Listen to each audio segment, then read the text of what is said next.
Hello everyone, welcome to অক্সিজম মাধ্যমিক। আমার কথা কি শোনা যাচ্ছে? Audio visual clear? চট করে একবার চ্যাটে দেখতে চাই অডিও ভিজুয়াল ক্লিয়ার কিনা।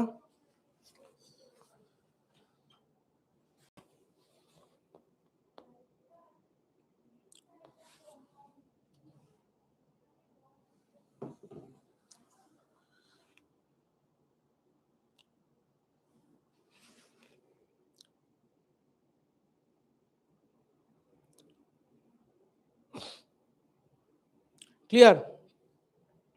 বেশ বেশ, শোনা যাচ্ছে কথা একদম সুন্দর। বেশ, ঠিক আছে।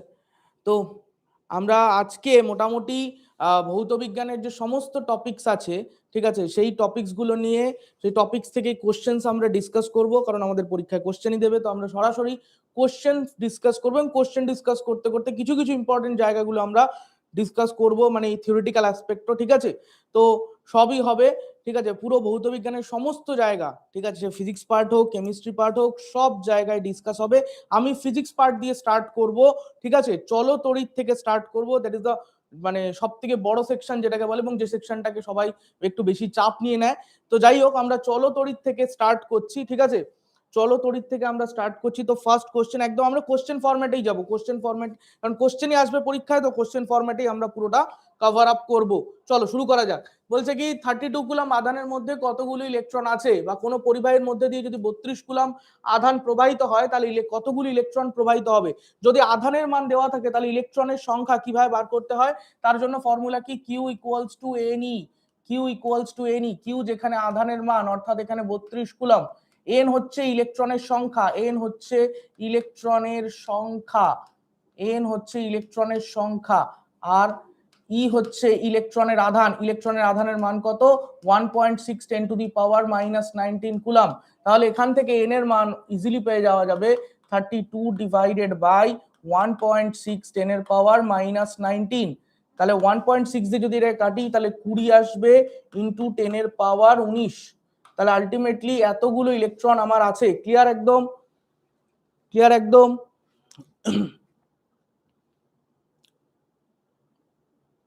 আসছে অ্যান্সার?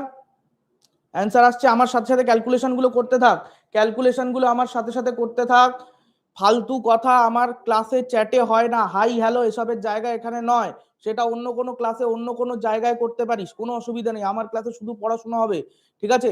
আমার ক্লাসে শুধু পড়াশোনা হবে, পড়াশোনা ছাড়া অন্য কিছু নিয়ে কথা হবে না, ঠিক আছে। হয়ে গেছে? কাজেই যারা সিরিয়াস স্টুডেন্ট তারা একদম সুন্দর ক্লাস করবি, যারা ফাঁকিবাজি করতে চাস তাদের দরকার নেই। চল পরের প্রশ্ন। 20 এসইউ 30 এসইউ মান বিশিষ্ট দুটি আধান, ধনাত্মক আধান, বায়ুর মধ্যে এত দূরত্বে রাখলে তাদের মধ্যে কার্যকর বলের মান ও প্রকৃতি কি হবে? আমরা জানি দুটো আধান যদি থাকে Q1 Q2, দুটো আধান রয়েছে Q1 Q2, তাদের মধ্যে দূরত্ব যদি আর হয় তাহলে কুলম্বের সূত্র কি বলে? কুলম্বের সূত্র থেকে আমরা দুটো আধানের মধ্যে আকর্ষণ বা বিকর্ষণ বলের পরিমাপ করতে পারি, তাই তো। কুলম্বের সূত্র কি বলে? কুলম্বের সূত্র বলে যে আকর্ষণ বা বিকর্ষণ বল সেটা হচ্ছে K into Q1 Q2 by R square, তাই তো। কে এর মান আমরা জানি এসআই পদ্ধতিতে, কে এর মান হচ্ছে, এসআই পদ্ধতিতে কে এর মান হচ্ছে 1/4 পাই এপসাইলন নট। আর যদি সিজিএস পদ্ধতিতে বলি তাহলে সিজিএস পদ্ধতিতে কত? 1। তাহলে আলটিমেটলি এইটাকে আমরা যদি সিজিএস পদ্ধতিতেই বার করি, কারণ আধানগুলোর মান দেখ সিজিএস পদ্ধতিতে দেওয়া রয়েছে, ইএসইউ সিজিএস পদ্ধতি দেওয়া রয়েছে এবং দূরত্বটাও দেওয়া রয়েছে সিজিএস এ। তাহলে অটোমেটিক্যালি কে এর জায়গায় 1 বসালাম, Q1 Q2 জায়গায় বসাই 20 × 30, দুটো ইএসইউ তে বসিয়ে দিলাম, ডিভাইডেড বাই আর স্কোয়ার মানে 2 এর স্কোয়ার, তাহলে হলো 4, 4 দিয়ে এটাই কেটে দিলে 5, 3 5 15, 150 ডাইন, 150 ডাইন উত্তর আসছে কি সবার? 150 ডাইন উত্তর আসছে একদম, 150 ডাইন উত্তর আসছে একদম, ঠিক আছে। বেশ বেশ বেশ, চলো পরের কোশ্চেন। অসীম দূরত্ব থেকে 10 টু দি পাওয়ার -2 কুলম আধানকে তড়িৎ ক্ষেত্রের কোনো বিন্দুতে আনতে কৃতকার্য 2 জুল হলে ওই বিন্দুর বিভব কত? চলো ওই বিন্দুর বিভব, অসীম দূরত্ব থেকে বিভবের সংজ্ঞা কি? বিভব কি? বিভবের সংজ্ঞা কি? বিভবের সংজ্ঞা কি?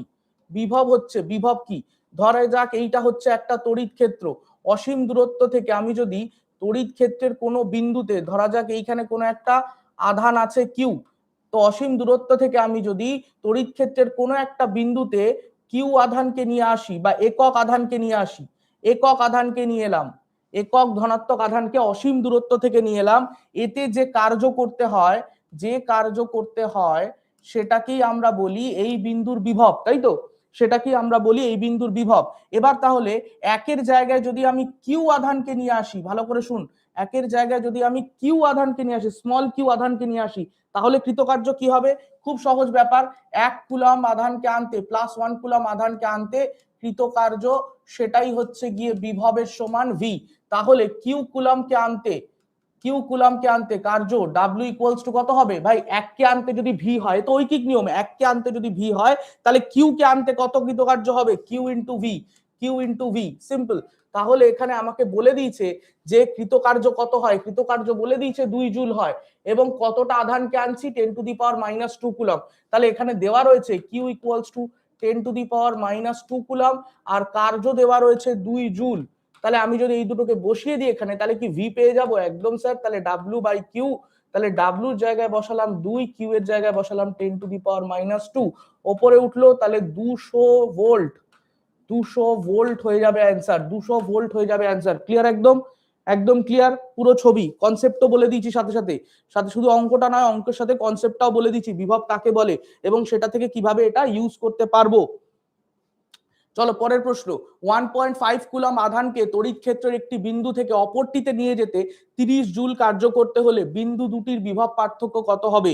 তো আমরা জানি তড়িৎ ক্ষেত্রে দুটো বিন্দু যদি এরকম থাকে, একটা বিন্দু থেকে আরেকটা বিন্দুতে প্লাস কিউ আধানকে নিয়ে যেতে যে কৃতকার্য করতে হয়, সেই কৃতকার্য ইকুয়ালস টু কি? আধান ইনটু দুটো বিন্দুর মধ্যে বিভব পার্থক্য।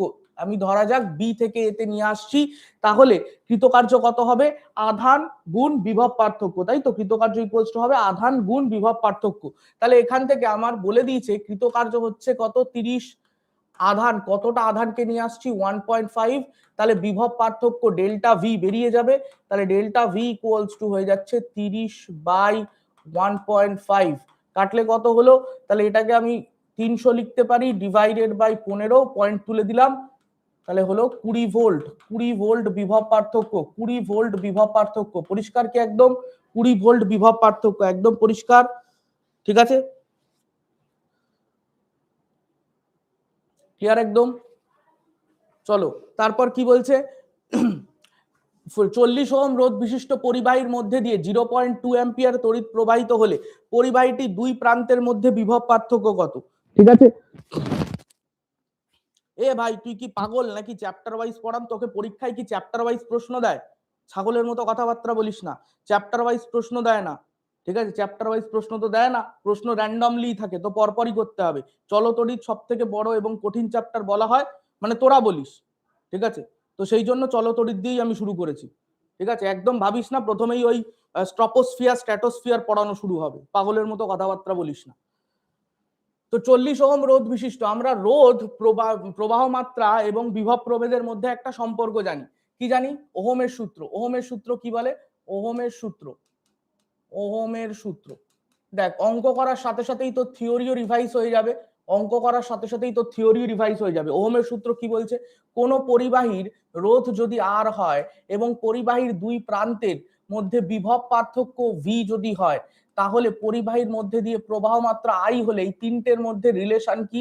তিনটের মধ্যে সম্পর্ক হচ্ছে V equals to I R, V equals to I R, এটাই ওহমের সূত্র।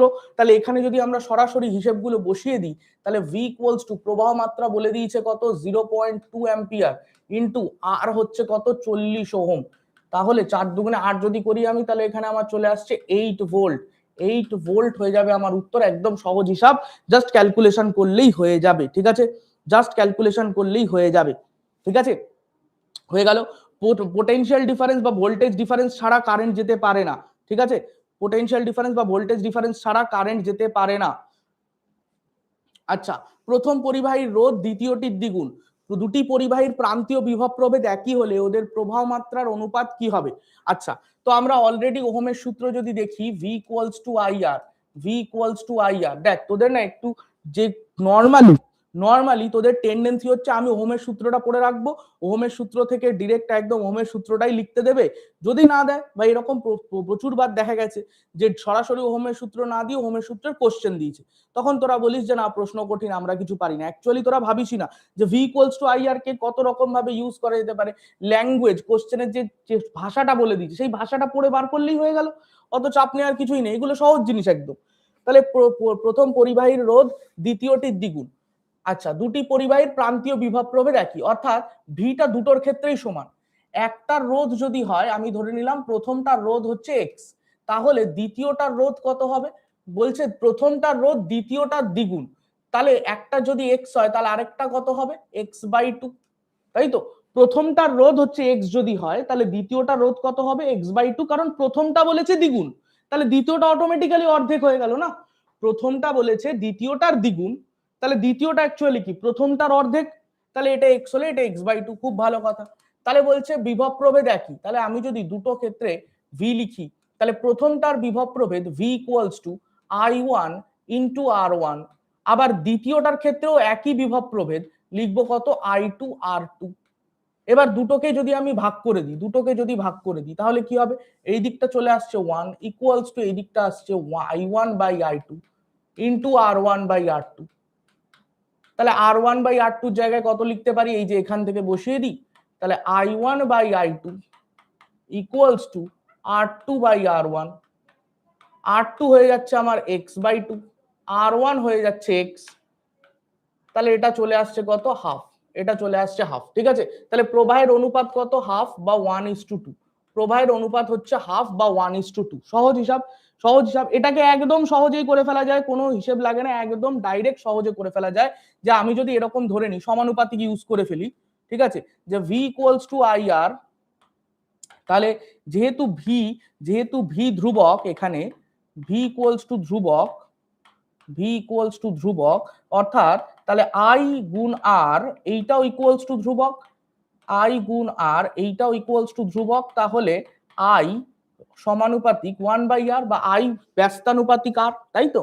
আই এবং আর ব্যস্তানুপাতিক, তোরা এটা গ্যাসের তেও পড়েছিস, পি ভি ইকুয়াল টু ধ্রুবক কোত্থেকে আসছে? পি সমানুপাতিক 1/v বা পি প্রপোর্শনাল টু 1/v, তাই না? তাহলে এখানে আই প্রপোর্শনাল টু 1/r, তাহলে এখান থেকে I one by I two equals to কি হবে? উল্টে দে, R two by R one, তো R two by R one হয়ে গেল।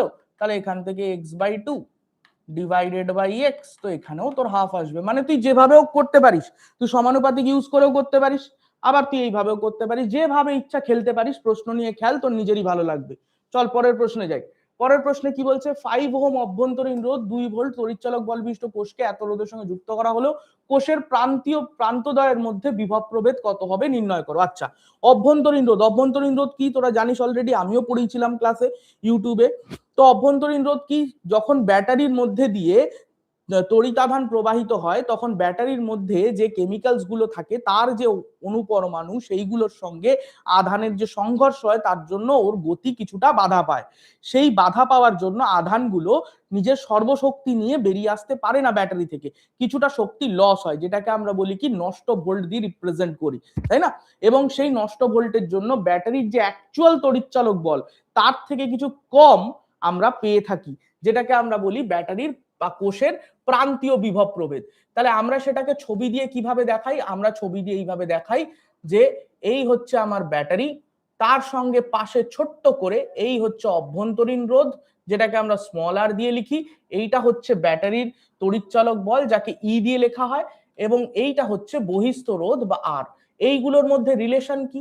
এইটা যদি আই হয়, আই প্রবাহ মাত্রা যাচ্ছে, তাহলে আমরা প্রবাহ মাত্রা ইকুয়ালস টু লিখতে পারি তড়িৎচালক বল, যেরকম ওহমের সূত্র থেকে আমরা ভি ইকুয়ালস টু আই আর লিখি, তাহলে আই ইকুয়ালস টু কি লেখা উচিত? আই ইকুয়ালস টু লেখা উচিত বিভব প্রভেদ, বিভব প্রভেদ বাই মোট রোধ, এটা লেখা উচিত। বিভব প্রভেদ বাই মোট রোধ, এটা লেখা উচিত। তাহলে বিভব প্রভেদ, এখানে মোট কে বিভব দিচ্ছে? ই। আর রোধ কটা আছে? দুটো রোধ আছে, একটা বহিস্থ রোধ, একটা অভ্যন্তরীণ রোধ, এবং দুটো শ্রেণী সমবায় আছে, দুটো শ্রেণী সমবায় আছে। তাহলে দুটোকে যোগ করে লিখলাম, তাহলে এটা হয়ে গেল প্রবাহ মাত্রা। ঠিক আছে। আর কি জানতে চেয়েছে আমাকে, এখানে জানতে চেয়েছে কি প্রান্তীয় বিভব প্রভেদ কত হবে সেটা বার করো। তাহলে প্রান্তীয় বিভব প্রভেদ, তাহলে প্রান্তীয় বিভব প্রভেদের ইকুয়েশন কি, কোষের প্রান্তীয় বিভব প্রভেদ, কোষের প্রান্তীয় বিভব প্রভেদ, কোষের প্রান্তীয় বিভব প্রভেদ কি হয়, ভি সমান ই মাইনাস আই আর, তাই তো, কোষের প্রান্তীয় বিভব প্রভেদ ভি সমান ই মাইনাস আই আর। তাহলে ভি ইকুয়ালস টু ই এর জায়গায় বসাই যদি, আচ্ছা আইটা আগে ক্যালকুলেট করে নি কত হচ্ছে, আইটা হচ্ছে কত, তড়িৎচালক বল বলছে 2 ভোল্ট, তড়িৎচালক বল বলেছে 2 ভোল্ট, আচ্ছা অভ্যন্তরীণ রোধ 5 ওহম, আর এইদিকে হচ্ছে বহিস্থ রোধ হচ্ছে 15 ওহম, তাহলে দুটোকে যোগ করলে 15 যোগ 5 2/20, তাহলে 1/10, এইটা হচ্ছে কারেন্টের ভ্যালু। তাহলে এখানে বসিয়ে দেওয়া যাক, ই এর ভ্যালু হচ্ছে 2 মাইনাস কারেন্টের ভ্যালু হচ্ছে 0.1, আর এর ভ্যালু হচ্ছে স্মল আর হচ্ছে 5, তাহলে 2 minus 0.5 that is equal to 1.5 volt. এইটা হচ্ছে আমার কোষের প্রান্তদ্বয়ের বিভব প্রভেদ, ঠিক বোঝা গেল?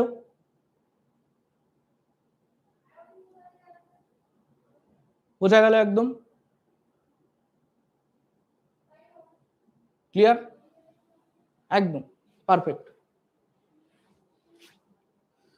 পরে পরিবাহিতাঙ্কের একক, পরিবাহিতাঙ্ক, আচ্ছা রোধের, রোধের দেখ প্রত্যেকটা কোশ্চেন নিয়েছি, কোশ্চেনের সঙ্গে রিলেটেড থিওরি জিনিসটা আমি বলে বলে দিচ্ছি ছোট ছোট করে, কারণ থিওরি এখন আর তো পুরোপুরি লাভ নেই, এখন তুই সবই পড়ে নিয়েছিস থিওরি, এখন তোর প্র্যাকটিস দরকার, ভালো করে জিনিসটা বোঝ, এখন তোর প্র্যাকটিস দরকার, এখন তোর থিওরি আবার নতুন করে পড়ার কোনো মানেই নেই, এখন তোকে শুধু প্র্যাকটিস করতে হবে, রিভিশন করতে হবে।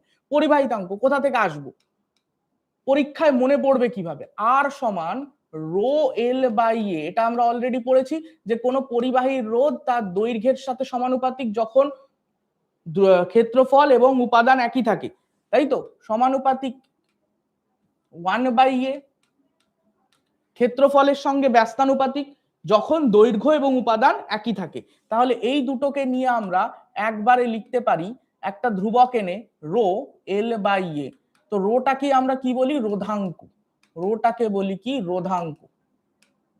এই রোধাঙ্ক রো তার যে অনন্যক সেটাকেই বলা হয় পরিবাহিতাঙ্ক, রোধাঙ্কের অনন্যককেই আমরা বলবো কি, পরিবাহিতাঙ্ক। ঠিক আছে, তাহলে আমাকে এই অবধি আসতে হবে। আচ্ছা তাহলে রোধাঙ্কটা আগে বার করে নি, রোধাঙ্ক ইকুয়ালস টু তাহলে আর এ বাই এল, ঠিক স্যার, আর এর একক হচ্ছে ওহম, ক্ষেত্রফল, ক্ষেত্রফলের একক কি, ক্ষেত্রফলের একক হচ্ছে মিটার স্কোয়ার, আর দৈর্ঘ্যের একক কি স্যার, মিটার, তাহলে একটা কাটলো, তাহলে এটা চলে এলো ওহম মিটার। তাহলে দেখ তোর এইটাও রিভিশন হয়ে গেল যে রোধাঙ্কের একক কি। এবার তাহলে পরিবাহিতাঙ্কের একক কি হবে, এটাকে উল্টে দেব, পরিবাহিতাঙ্কের একক হয়ে যাবে ওহম ইনভার্স মিটার ইনভার্স। এই ওহম ইনভার্সটাকে আমরা কি লিখি, ওহম ইনভার্সটাকে উল্টে লিখি, মোহ লিখি না, এম এইচ ও, মো লিখি, মো ইনটু মিটার ইনভার্স, মো ইনটু মিটার ইনভার্স। তাহলে কোন অপশনটা হচ্ছে, অপশন এ, তাই তো, কোন অপশনটা হচ্ছে, অপশন এ হচ্ছে, ঠিক ক্লিয়ার একদম, ঠিক এটাকেই সিমেন্স বলে, কারেক্ট, এটাকেই একদম সিমেন্স বলে, এই মো ইউনিটটাকেই বলে সিমেন্স, মো ইউনিটটাকেই বলে সিমেন্স, ঠিক আছে, ওটাকে আলাদা করে বলা হয়, বাট আগে এটা কি করা হতো, যেহেতু রোধের উল্টো ওহমের উল্টো করে দিয়ে মো বলা হতো, বাট এখন এটাকেই সিমেন্স বলা হয়। ঠিক আছে, সুন্দর হয়ে গেল। আচ্ছা কি বলছে, দুটি সমান দৈর্ঘ্যের ধাতব পরিবাহী এ ও বি এর রোধাঙ্ক যথাক্রমে এত এত দেওয়া আছে। এবার কি বলছে, পরিবাহী দুটিকে আলাদাভাবে একই বিভব প্রভেদে যুক্ত করা হলো, অর্থাৎ দুজনের ক্ষেত্রেই ভিটা ধ্রুবক, একই বিভব প্রভেদে দুজনকেই যুক্ত করা হয়েছে, ভালো কথা। তারপর জানতে চাইছে কি, এদের প্রস্থচ্ছেদের অনুপাত কি হলে প্রতিটির মধ্যে দিয়ে প্রবাহ মাত্রা একই হবে, অর্থাৎ এখানে প্রবাহ মাত্রাও ধ্রুবক জানতে চাইছে, প্রবাহ মাত্রাও ধ্রুবক বলে দিয়েছে, অর্থাৎ প্রবাহ মাত্রা দুজনের মধ্যে দিয়েই সেম। তাহলে একটা যদি এরকম ধাতব পরিবাহী হয়, ঠিক আছে, সেই ধাতব পরিবাহীর দৈর্ঘ্য এল, প্রস্থচ্ছেদের ক্ষেত্রফল হচ্ছে এ, এবং দুই প্রান্তের মধ্যে বিভব প্রভেদ ভিএ মাইনাস ভিবি অর্থাৎ ভি, সেইটা ইকুয়ালস টু আমরা কি লিখতে পারি, ওহমের সূত্র থেকে আই ইন্টু আর আবার V equals to I into R এর জায়গায় লিখতে পারি কি রো এল বাই এ, লেখা যায় তো এটা রো এল বাই এ। এবার কি কি ধ্রুবক বলেছে এখানে দেখতো, সমান দৈর্ঘ্যের বলেছে, অর্থাৎ এলটাও ধ্রুবক, এখানে এলটাও এখানে ধ্রুবক। তাহলে এই পুরো সমীকরণে কে কে ধ্রুবক হয়ে গেল, দেখ ভি ধ্রুবক হয়ে গেছে, আই ধ্রুবক হয়ে গেছে, এল ধ্রুবক হয়ে গেছে। তাহলে এই ধ্রুবক গুলোকে একদিকে নিয়ে চলে আসি, বাকিগুলো আরেক দিকে থাকুক। ধ্রুবক গুলোকে একদিকে নিয়ে আসি, বাকিগুলো আরেক দিকে থাকুক। তাহলে V by I L equals to rho by A. তাহলে এই পুরোটাই ধ্রুবক হয়ে গেল, পুরোটাই ধ্রুবক। তাহলে rho by A equals to ধ্রুবক, rho by A equals to ধ্রুবক হয়ে গেল। এবার কি জানতে চাইছে, প্রস্থচ্ছেদের অনুপাত কি হবে। তাহলে রো বাই এ যদি ধ্রুবক হয়, তাহলে আমি কি সমানুপাতের প্রপার্টি থেকে লিখতে পারি যে rho one by A one equals to rho two by A two. তোরা এটা চার্লসের সূত্রতেও পড়েছিস, মনে কর মনে কর, ভি সমানুপাতিক টি, তাহলে V by T equals to ধ্রুবক, পড়েছিস তো চার্লসের সূত্রতে এটা। তাহলে V one by T one equals to V two by T two. দেখ দেখ দেখ দেখ দেখ, অঙ্ক পুরোটাই অঙ্ক, তুই চার্লসের সূত্রতে ব্যবহার কর বা এখানে ব্যবহার কর, অঙ্ক তো পাল্টায় না ভাই, অঙ্ক একই থাকে। তাহলে এটাতেও দেখ আমি একই জিনিস করেছি, কিচ্ছু আলাদা করিনি, তাই না? একই জিনিস করেছি। কনফিডেন্স আসছে কি যে আমরা অঙ্ক যে কোনো জায়গাতেই করতে পারি, অঙ্কতে ভয় পাওয়ার কিছু নেই। আচ্ছা, তাহলে এখানে আমার দরকার কি, প্রস্থচ্ছেদের অনুপাত, অর্থাৎ এ ওয়ান বাই এ টু। আমি এটাকে ওপরে নিয়ে গেলাম আর রোটাকে নিচে নিয়ে এলাম। তাহলে A one by A two equals to হয়ে গেল rho one by rho two. তাহলে রো ওয়ান বাই রো টুর ভ্যালু কত হচ্ছে, রো ওয়ান হচ্ছে 1.6 10 এর পাওয়ার -8 ডিভাইডেড বাই 3.2 10 এর পাওয়ার -8। 10 এর পাওয়ার -8 কেটে গেল, 1.6 দিয়ে 3.2 কাটলে 2। তাহলে ক্ষেত্রফলের অনুপাত আমার চলে আসছে কত, 1/2 বা 1:2। একদম পরিষ্কার, 1/2 বা 1:2। ক্লিয়ার একদম আসছে? হ্যাঁ একদম কারেক্ট আছে, কারেক্ট। পরে একটি পরিবাহী তারের রোধ 5 ওহম, তাকে টেনে দৈর্ঘ্যের দ্বিগুণ করলে তারটি রোধ কত হবে। দেখ সোজা হিসাব, এটা আমি ক্লাসেও শিখিয়ে দিয়েছিলাম একটা টেকনিক, যে আর ইকুয়ালস টু আমরা জানি রো এল বাই এ, তাই তো, আর সমান জানি রো এল বাই এ। উপাদান কি চেঞ্জ করা হচ্ছে না, তাহলে উপাদান ধ্রুবক, রো ইকুয়ালস টু ধ্রুবক, রো ইকুয়ালস টু ধ্রুবক। আচ্ছা স্যার দৈর্ঘ্য চেঞ্জ করা হচ্ছে, তাহলে তো আমি সরাসরি লিখতে পারি আর প্রপোর্শনাল টু এল, এটা দিয়ে অঙ্কটা করে দিতে পারি। ভুল হয়ে গেল। একটা তারকে যদি আমি টানি, কখনো দেখেছিস নিশ্চয়ই, একটা গার্ডারকে যদি টানিস গার্ডারটা সরু হয়ে যায়, তাই না? অর্থাৎ দৈর্ঘ্য বৃদ্ধি পেলে প্রস্থচ্ছেদ কমে আসে, কারণ ওর আয়তনটা তো ফিক্সড, ওর আয়তনটা তো ফিক্সড। তাহলে যদি আমি বলি যে তারের আয়তন, তারের আয়তন সেইটা ইকুয়ালস টু, আয়তন ইকুয়ালস টু কি হয় না, প্রস্থচ্ছেদের ক্ষেত্রফল। একটা তার মানে কি, তার মানে হচ্ছে এরকম একটা চোঙাকৃতি চেহারা, সিলিন্ড্রিক্যাল শেপ, তাই তো, যার এইটা হচ্ছে প্রস্থচ্ছেদের ক্ষেত্রফল, যাকে আমরা এ দিয়ে লিখি, এটা equals to pi R square লিখতে পারি, তাই তো। এইটা হচ্ছে ব্যাসার্ধ আর এইটা হচ্ছে দৈর্ঘ্য। তাহলে আমরা কি লিখি, চোঙের ক্ষেত্রফল, তোরা পরিমিতিতেও পড়েছিস। তাহলে চোঙের আয়তন কত হবে, ভি সমান পাই আর স্কোয়ার এল। এই ভিটা কিন্তু বিভব নয়, এটা আয়তন।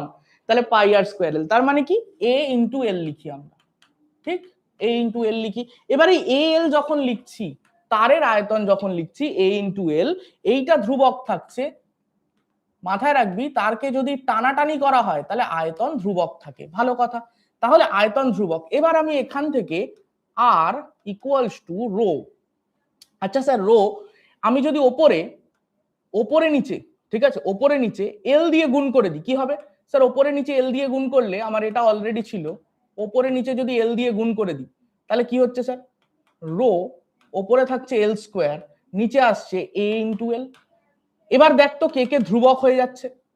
স্যার এখানে রোটা ধ্রুবক, এ ইন্টু এল এটাও ধ্রুবক, তাহলে স্যার আর সমানুপাতিক এল স্কোয়ার হয়ে গেল, আর সমানুপাতিক এল স্কোয়ার হয়ে গেল। তার মানে তারকে যদি আমি টানাটানি করি তাহলে দৈর্ঘ্যের বর্গের সাথে সমানুপাতিক, অর্থাৎ R proportional to L square. তাহলে R one by R two equals to L one by L two তার হোল স্কোয়ার। কি করা হয়েছে, 10 এ দ্বিগুণ করা হয়েছে, তার মানে L2 যেটা সেটা 2 অফ L1, তাই না? প্রথমটার দ্বিগুণ করলে দ্বিতীয়টা পাওয়া যাচ্ছে, তাহলে এখানে লিখলাম L1, এখানে লিখছি 2L1 তার হোল স্কোয়ার, তাহলে এটা হয়ে গেল 1/4, তাহলে R1 ইকুয়ালস টু R2/4, তাহলে R2 সমান 4R1, R2 সমান 4R1। ঠিক আছে, তাহলে প্রথমে রোধ ছিল কত, 5 ওহম, তাকে 4 দিয়ে গুণ করলে 20 ওহম অ্যান্সার হবে। ক্লিয়ার, একদম পরিষ্কার, ক্লিয়ার? বেশ, কন্ডাক্টরের মধ্যে ফ্রি ইলেকট্রন ফ্রি হয় কেন, এর জন্য তোমার 12-এ সেমিকন্ডাক্টর চ্যাপ্টার পড়তে হবে, অর্ধপরিবাহী পড়তে হবে, সেখানে ব্যান্ড থিওরি অফ সলিড পড়তে হবে, then you can get a clear cut idea free electron কেন ফ্রি হয়। আচ্ছা, শ্রেণী সমবায় সমান্তরাল সমবায়, শ্রেণী সমবায় সমান্তরাল সমবায়, এই জিনিসগুলা আমরা প্রুফ অলরেডি লাইভ ক্লাসে করেও ছিলাম, তাই না? এই প্রুফ নিয়ে আমি আর ডিটেলে যাচ্ছি না, জাস্ট একটা ব্রিফ আইডিয়া দিয়ে দিই কি শ্রেণী সমবায় আমরা কি বুঝি। শ্রেণী সমবায় আমি চেনাও শিখিয়েছিলাম, যখন আমি ক্লাস নিয়েছিলাম আমি চেনা শিখিয়েছিলাম যে শ্রেণী সমবায় বলতে আমরা কি বুঝি। শ্রেণী সমবায় বলতে এমন একটা সমবায় যেখানে রোধগুলো পর পর যুক্ত থাকে, অর্থাৎ দুটো রোধের মধ্যে বা যে কোনো রোধগুলোর মধ্যে প্রবাহের মান সমান থাকে, প্রবাহ কখনো ভেঙে যায় না। যেরকম সমান্তরাল সমবায় যদি আমি বলি, তাহলে ধরা যাক এই রকম একটা ব্যবস্থা রয়েছে, যেখানে খেয়াল কর যে প্রবাহটা কোষ থেকে বা ব্যাটারি থেকে আসছে, সেই প্রবাহটা কিন্তু এখানে এসে দুটো ভাগে বিভক্ত হয়ে যাচ্ছে, ভেঙে যাচ্ছে। এই ভেঙে যাওয়া ব্যাপার থাকলে তখন কিন্তু আর তাকে শ্রেণী বলা যাবে না, তাকে সমান্তরাল বলতে হবে। পরিষ্কার? তাহলে এইটা হচ্ছে শ্রেণী, যেখানে প্রত্যেকটা কারেন্টের আর যাওয়ার জায়গা নেই, কারেন্ট কিন্তু একদম প্রবাহ সবকটার মধ্যে দিয়ে একই যাবে। তো কারেন্ট যখন সবার মধ্যে দিয়ে একই যাচ্ছে, তখন আমরা এটাকে বলবো শ্রেণী সমবায়। যখন কারেন্ট ভাগ হয়ে যাচ্ছে তখন আর শ্রেণী নয়। তার মানে কি স্যার প্যারালাল? না, সেটাও আমাদের দেখতে হবে। কারেন্ট ভাগ হচ্ছে মানেই প্যারালাল সেটা নয়।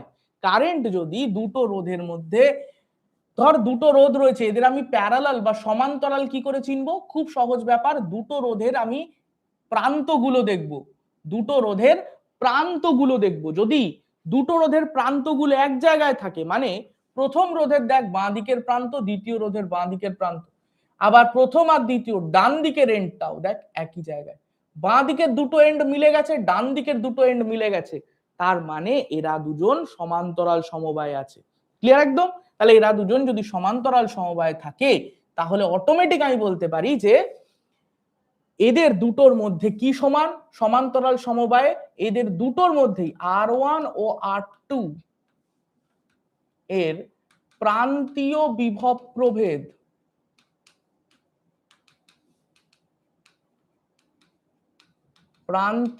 বিভব প্রভেদ সমান, কিন্তু প্রবাহ মাত্রা আলাদা, প্রবাহ মাত্রা আলাদা। ঠিক আছে, মানে প্রবাহটা ভাগ হয়ে যাবে। আর এখানে কি, এখানে প্রবাহ সমান, I সমান, সবার মধ্যে দিয়ে প্রবাহ মাত্রা সমান, কিন্তু বিভব প্রভেদগুলো ভিন্ন হবে, বিভব প্রভেদগুলো ভিন্ন হবে। ঠিক আছে, তাহলে এবার এই R1 R2 R3 এর মধ্যে আমি কি করতে পারি, আর যদি তুল্য রোধ বার করি, তুল্য রোধের সমান কি R1 plus R2 plus R3, আর এখানে তুল্য রোধ কত হবে, 1/R equivalent equals to 1/R1 plus 1/R2, যতগুলো আছে সেইভাবে চলবে, তাই না? তো এই জিনিসটা হচ্ছে আমাদের হিসাব, যেটা আমাদের মাথায় রাখতে হয়। ঠিক আছে, ঠিক আছে, একদম সুন্দর, বোঝা গেছে। মানে এই জিনিসটা কিন্তু আমি অলরেডি ক্লাসে বুঝিয়েছি, প্রমাণ করে দিয়েছি, কাজেই কোনো সমস্যা হওয়ার কথা নয়। ঠিক আছে, সমস্যা হওয়ার কিন্তু কোনো কথা নেই। ঠিক আছে,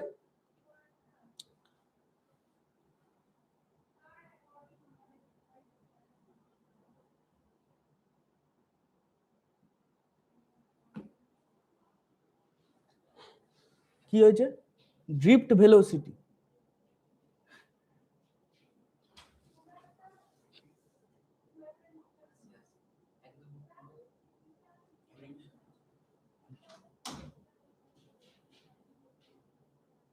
এইগুলো যে কিছু প্রশ্ন করছিস এইগুলো তো সম্পূর্ণভাবেই ইয়ের প্রশ্ন, কি বলে, উচ্চ মাধ্যমিক লেভেলের প্রশ্ন।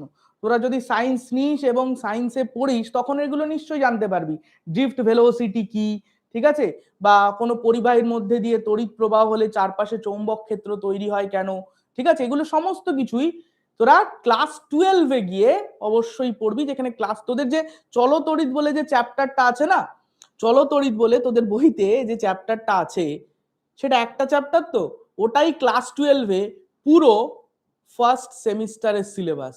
বুঝতে পারছিস কি, পুরো ফার্স্ট সেমিস্টারের সিলেবাস, মানে এখন তোরা জানিস নিশ্চয়ই ক্লাস 11 ক্লাস 12-এ সেমিস্টারে পরীক্ষা হয়, তো ক্লাস 12-এর ফার্স্ট সেমিস্টারে পুরো ওই একটা চ্যাপ্টার আছে তোদের। স্যার এ তো সিলেবাস বিরাট সোজা হয়ে গেল, আরে না, ওই চ্যাপ্টার গুলোর মধ্যে তাহলে বোঝ কতটা গভীরে গিয়ে জিনিসগুলো পড়ানো হবে, জিনিসগুলো শেখানো হবে এবং তোদের শিখতে হবে, যারাই সায়েন্স পড়বি তাদের ওই জিনিসগুলোকে অতটা গভীরে গিয়ে শিখতে হবে। কাজেই চ্যাপ্টারটা কিন্তু এইটুকু মনে হলো কিন্তু বড় অনেক, ঠিক আছে। তো এইটা হচ্ছে শ্রেণী সমবায় সমান্তরাল সমবায়, এইটা জাস্ট একটা হিসাব। তো এই জিনিসটার ওপর আমরা এবার অঙ্কগুলো করব, ঠিক আছে, এই জিনিসটার ওপর আমরা এবার অঙ্ক করব, ঠিক আছে। তো অঙ্কতে যাই আমি এক এক করে শ্রেণী সমবায়। আমি একটু যাবো ভাবলাম। আচ্ছা এই তো না আমি একটু এলাম জয়দীপ স্যারের ক্লাসে, আমার যদিও আসার কথা নয়, কিন্তু যেহেতু থাম্বনেলে আমার ছবি দেওয়া রয়েছে আমি ভাবলাম একবার আমার আসা উচিত। তো আমার মনে হয় ভৌত বিজ্ঞানে জয়দীপ স্যার মানে সারা বছর তো আমরা পড়াতে পারি না, যেহেতু আমরা সবাই জানি যে আমরা মেনলি নিটের জন্য পড়াই, তো সেই জন্য সবসময় সময় হয় না।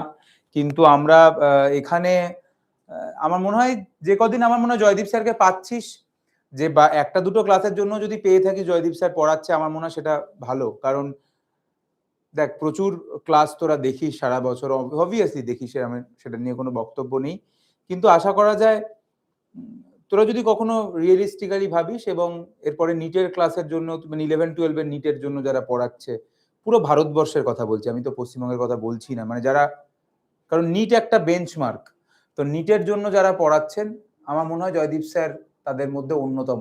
আমি তো বলতে পারি না ওর সামনে যে ওই বেস্ট পড়ায় বা এরকম কিছু, বাট অন্যতম। এবং সে যখন নিজে এসে ক্লাস 10-এর জন্য পড়াচ্ছে, তো obviously there will be some difference, কিছু তো পার্থক্য থাকবেই, কিছু তো আলাদা থাকবেই।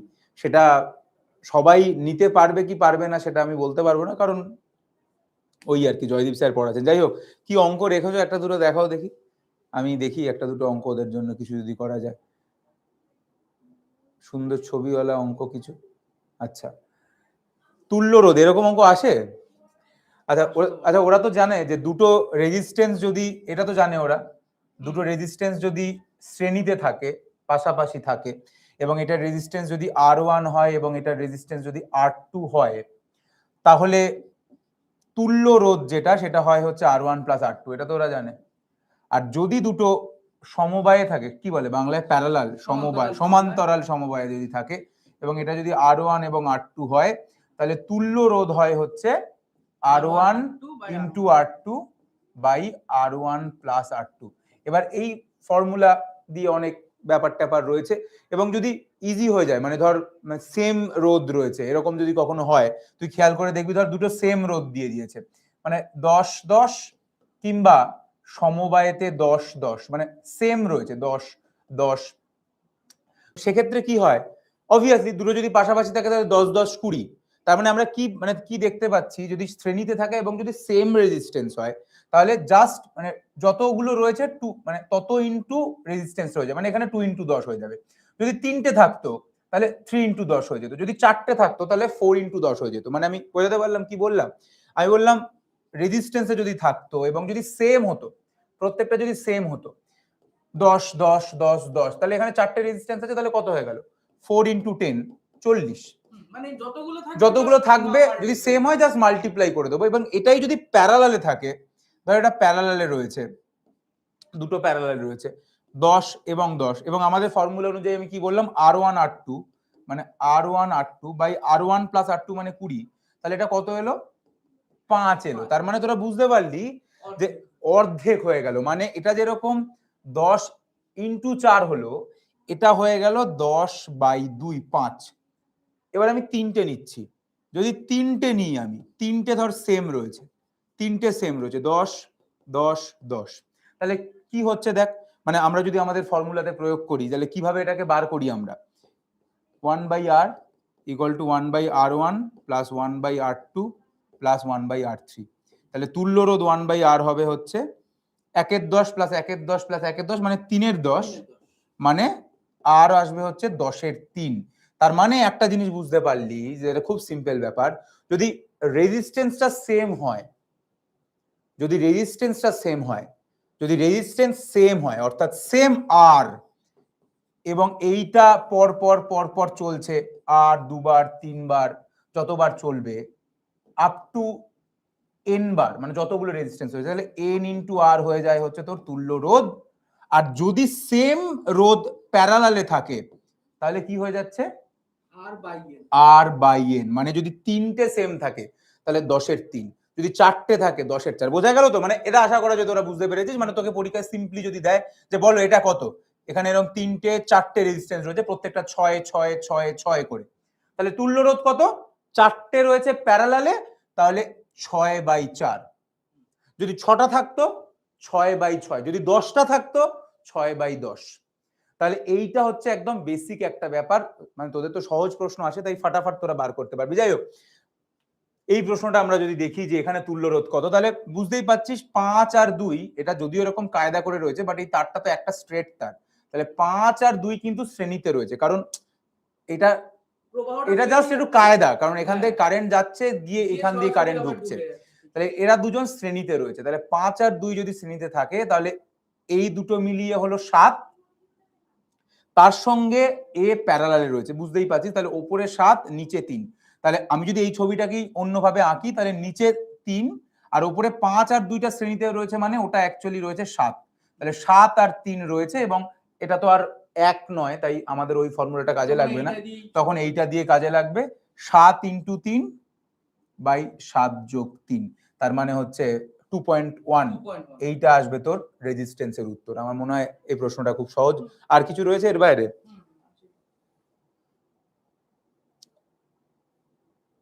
এইটা এখানেও তুল্য রোধ জিজ্ঞাসা করেছে, খুব যদি ভালো করে দেখিস এটা তো 3 রয়েছে, এটা 5 রয়েছে। এবার এই যে 10 আর 10, আবার এটা কিন্তু এই 10 আর এই 10 শ্রেণীতে রয়েছে, কারণ এটা একটাই তার, এটাকে তুই এরকম করে একটু নামিয়ে স্ট্রেট ভাব না। তাহলে এখানে 10 আর 10 বেসিক্যালি শ্রেণীতে রয়েছে, তাহলে 10 আর 10 শ্রেণী, সেম রেজিস্ট্যান্স যদি শ্রেণীতে থাকে তাহলে কি হয়ে যাবে, 10 দুগুণী 20 হয়ে যাবে। তাহলে 3, এখানে 5, এখানে 2, আর 10 আর 10 কত হয়ে গেল, 20 হয়ে গেল। এইবার তোকে বার করতে হবে, তাহলে প্রথমে আগে এইটাকে তোকে বার করতে হবে, 20 আর 5 এর মধ্যে তুল্য রোধ কত, তাহলে 20 আর 5 এর তুল্য রোধ কত, R1 R2, মানে 20 × 5 100/20 + 5 মানে 25, তাহলে 4 হয়ে গেল এটা। তাহলে এটা 3, এটা 4 আর এটা 2, এটা আবার সিরিজে রয়েছে, মানে পরপর রয়েছে, শ্রেণীতে রয়েছে, 3 4 4 আর 3 7 আর 2 9, কারণ আমরা জানি সিম্পলি যোগ হয়ে যায় R1 + R2 + R3, জাস্ট পরপর পরপর যোগ হয়ে যায়, আর এর বাইরে কিছু। এইটা একটা খুব মারাত্মক প্রশ্ন, এটা 1 বছর মাধ্যমিকে এসেছিল, আমার মনে হয় আর কোনোদিন আসবে না, এটা আমার মনে হয় কোনোদিন আসবে না। অ্যাকচুয়ালি এই প্রশ্নটা সলভ করতে হলে একটা কনসেপ্ট জানতে হয়, সেটা হচ্ছে যখন দুটো, মানে একটা তারের মধ্যে ধর একটা তার, এবং তার মধ্যে দিয়ে ধর কারেন্ট যাচ্ছে, তো যদি এর মধ্যে কোনো রোধ না থাকে, ভালো করে কি বললাম বল, যদি এর মধ্যে কোনো রোধ না থাকে তাহলে এই পয়েন্ট যা আর এই পয়েন্টও তাই, দুটো পয়েন্টের কোনো পার্থক্য নেই, মানে আমি এটাকেও এ বলতে পারি এটাকেও এ বলতে পারি, দুটোর মধ্যে কোনো পার্থক্য নেই যদি মাঝে কোনো রেজিস্ট্যান্স না থাকে। এই একটা কনসেপ্ট লাগবে, এবং এই কনসেপ্টে দেখ দেখ এটা এ, এখান থেকে এর মধ্যে কোনো রোধ আছে, রোধ নেই, তাহলে এটাও এ। এবার দেখ এই যে তারটা এখান থেকে এখান দিয়ে গিয়ে এখানে অবধি গেল, তার মানে এই যে পয়েন্টটা, তার মানে এই পয়েন্ট এবং এই পয়েন্ট যেহেতু এই তার দিয়ে কানেক্টেড, এবং এখানেও যেহেতু কোনো রোধ নেই, তার মানে এই পয়েন্টটাও হচ্ছে তোর এ পয়েন্ট। অন্যদিকে এটা বি পয়েন্ট, এই পয়েন্টের এবং এই দুটোর মধ্যে কোনো রোধ নেই, তাহলে এটাও বি পয়েন্ট, এবং তুই যদি খেয়াল করিস এই বি পয়েন্টের সঙ্গে এই পয়েন্টটা যেহেতু এর মধ্যে কোনো রোধ নেই, তাহলে এটাও বি পয়েন্ট। মানে এই ছবিতে বেসিক্যালি দুটোই পয়েন্ট রয়েছে, এ পয়েন্ট রয়েছে এবং বি পয়েন্ট রয়েছে। এবার তুই যদি এই ছবিটাকে অন্যভাবে আঁকিস, তাহলে প্রথম যে রোধটা দেখ এ আর বি এর মধ্যে রয়েছে, সেটা আঁকলাম। তারপরেরটাও দেখ এ আর বি এর মধ্যে রয়েছে, তাহলে এইভাবেই তোকে আঁকতে হবে। তারপরেরটাও দেখ এ আর বি এর মধ্যে রয়েছে, অর্থাৎ তোকে একটা এইটার একটা অন্যরকম ছবি তোকে আঁকতে হবে, যেহেতু এখানে এ আর বি পয়েন্টটি রয়েছে, তাহলে এই ছবিটার মধ্যে কোনো পার্থক্য নেই। তার মানে তিনটে রোধ, সেম রোধ, তিনটেই আর সমান্তরাল সমবায়ে রয়েছে। তো আমি বললাম যদি সমান্তরাল সমবায়ে সেম রোধ থাকে, তাহলে তুল্য রোধ হয় হচ্ছে R/3, যেহেতু তিনটে রয়েছে এবং সমান্তরাল রয়েছে R/3। ঠিক আছে, তো এইটা হচ্ছে কনসেপ্টটা এটাই, যে যদি মাঝে রোধ না থাকে, তাহলে এই জিনিসটা ঘটে। আর কোনো রেজিস্ট্যান্সের অঙ্ক? আর তো বাকিগুলো ওরা পারবে। এই যে এইটা একটা রয়েছে, এটা এটা এটা কি, আচ্ছা এইটা একটা রয়েছে, আমার মনে হয় এটা পারবে। যে এর মধ্যে কত কি প্রশ্নটা করেছে, কারেন্ট বার করতে বলেছে। কারেন্ট, তাহলে কারেন্ট তো আমরা জানি যে কারেন্ট ইকুয়াল টু হচ্ছে বিভব প্রভেদ বাই রেজিস্ট্যান্স। এবার বিভব প্রভেদ মানে ভোল্টেজ আর কি, যেটা এখানে ই বলে দিয়েছে। তাহলে ই তো তোকে বলে দিয়েছে, তোকে এবার এই পুরো জিনিসটার তুল্য রোধটা বার করতে হবে। তুল্য রোধ কত? তুল্য রোধ ইজিলি বার করা। 4 আর 2 কিসে রয়েছে? 4 আর 2 রয়েছে হচ্ছে সমান্তরালে। তাহলে এটা যদি সমান্তরালে থাকে, তার মানে তুল্য রোধ কত হয়ে গেল? R1 into R2 by R1 plus R2, মানে 4 দুগুণি 8 বাই 6, মানে 4 এর 3। এটা আমার হয়ে গেল। তার সঙ্গে মানে 4 এর 3 R, এবং এইটা তার সঙ্গে শ্রেণীতে রয়েছে। তাহলে R আর 4R/3 শ্রেণীতে রয়েছে, মানে টোটাল এটার সঙ্গে এটা যোগ করে দেবো শুধু, তার মানে হয়ে গেল 7R/3 যদি ভুল না করি। তাহলে এখানে শুধু আর এর জায়গায় তুল্য রোধের জায়গাটা বসিয়ে দেবো, তাহলে এটাই আমার উত্তর হয়ে গেল 3/7R। এটাই আমার প্রবাহ মাত্রা। যাই হোক, তো আমার বক্তব্য খুব টেক হোম মেসেজ যেটা, সেটা হচ্ছে যে আমি এইটুকু ক্লাসে তোদেরকে যেটা শেখানোর চেষ্টা করলাম, এটা তো তোরা বুঝে গেছিস, যে এটা তোরা সবাই জানিস যে তোরা মাধ্যমিক দিবি, যদি শ্রেণীতে দুটো রোধ থাকে তাহলে যোগ হয়, আর যদি প্যারালালে থাকে, যদি অনেকগুলো প্যারালালে থাকে, তাহলে তুল্য রোধ যদি হয় হচ্ছে 1/R, এটা তোরা জানিস যে 1/R1 প্লাস 1/R2 1/R3 এভাবে চলে। এবার দুটো মানে সিম্পল ট্রিকের দিক থেকে ট্রিকটা কি? ট্রিক হচ্ছে সমান্তরালের ক্ষেত্রে যদি দুজন থাকে, দুজন, তিনজন হলে কিন্তু এটা কাজ করবে না, যদি দুজন থাকে শুধু, তাহলে এবং এটা যদি R1 হয়, এটা যদি R2 হয়, তাহলে তুল্য রোধ হয় হচ্ছে R1 R2 by R1 plus R2। এটা তুল্য রোধ। এটা একটা জিনিস যেটা তোরা মাথায় রাখবি, ইজিলি বার করে নিতে পারবি। যদি দুটো থাকে 10 আর 5, তাহলে 5 10 50 বাই 15, ওটাই হবে তুল্য রোধ। যদি দুটো থাকে 8 আর 6, তাহলে 6টা 48 বাই 14। যদি দুটো থাকে অ্যাজ ফর এক্সাম্পল 9 আর 3, তাহলে 9 3 9 27 বাই 12, এটা হবে তুল্য রোধ। তাহলে এটা একটা জিনিস মাথায় রাখবি। আর যেটা বললাম, যদি রেজিস্ট্যান্সটা সেম হয়, অর্থাৎ প্রত্যেকটা সেম রেজিস্ট্যান্স রয়েছে, তাহলে যতগুলো প্যারালাল রয়েছে তুল্য রোধ হয় ওই একটা রেজিস্ট্যান্স বাই যতগুলো রয়েছে, অর্থাৎ এখানে 3টে রয়েছে, তার মানে এইটা হবে হচ্ছে তুল্য রোধ।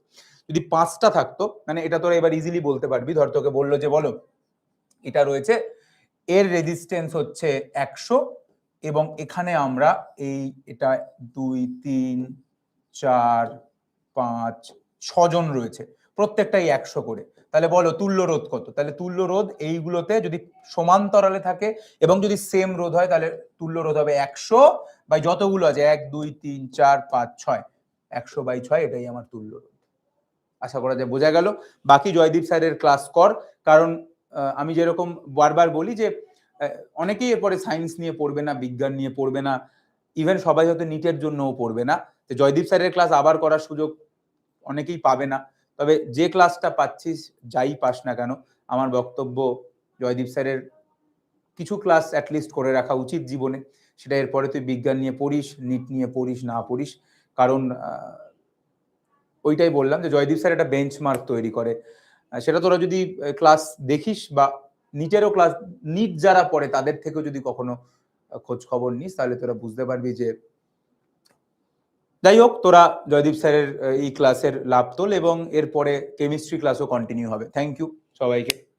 জীবন বিজ্ঞান পড়তে থাক। জীবন বিজ্ঞানে একটা জিনিস আমি আগের দিন বলতে ভুলে গেছি, শুধু সেটা বলে দিয়ে চলে যাই একবার, আমি নিউক্লিওটাইডের কথা বলে সামাও মিস হয়ে গেছে। আমি বলেছিলাম যে নিউক্লিওটাইড এই জিনিসটা তোরা আশা করা যায় জানিস যে 3টে জিনিস নিয়ে নিউক্লিওটাইড তৈরি হয়। একটা হচ্ছে পেন্টোজ সুগার, মানে একটা পেন্টোজ শর্করা, তার সঙ্গে নাইট্রোজেন যুক্ত ক্ষার, এবং তার সঙ্গে হচ্ছে ফসফরিক অ্যাসিড। এই 3টে জিনিস মিলিয়ে তৈরি হয় হচ্ছে নিউক্লিওটাইড। ঠিক আছে, এই 3টে জিনিস মিলিয়ে তৈরি হয় নিউক্লিওটাইড। এবং এই নিউক্লিওটাইড থেকে যদি আমরা ফসফরিক অ্যাসিডটা বাদ দিয়ে দিই, অর্থাৎ যদি শুধু এই দুজনকে নিই, পেন্টোজ সুগার আর নাইট্রোজেনাস ক্ষার, তাহলে সেই জিনিসটাকে আমরা বলি নিউক্লিওসাইড। সেই জিনিসটাকে আমরা বলি নিউক্লিওসাইড। তাহলে নিউক্লিওটাইড মানে 3টে, আর এটা যদি বাদ দিয়ে দিই তাহলে যে দুটো জিনিস পড়ে থাকে সেটা হচ্ছে nucleoside. Thank you.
Hello hello hello, শোনা যাচ্ছে কথা? এবার কথা শোনা যাচ্ছে এবার?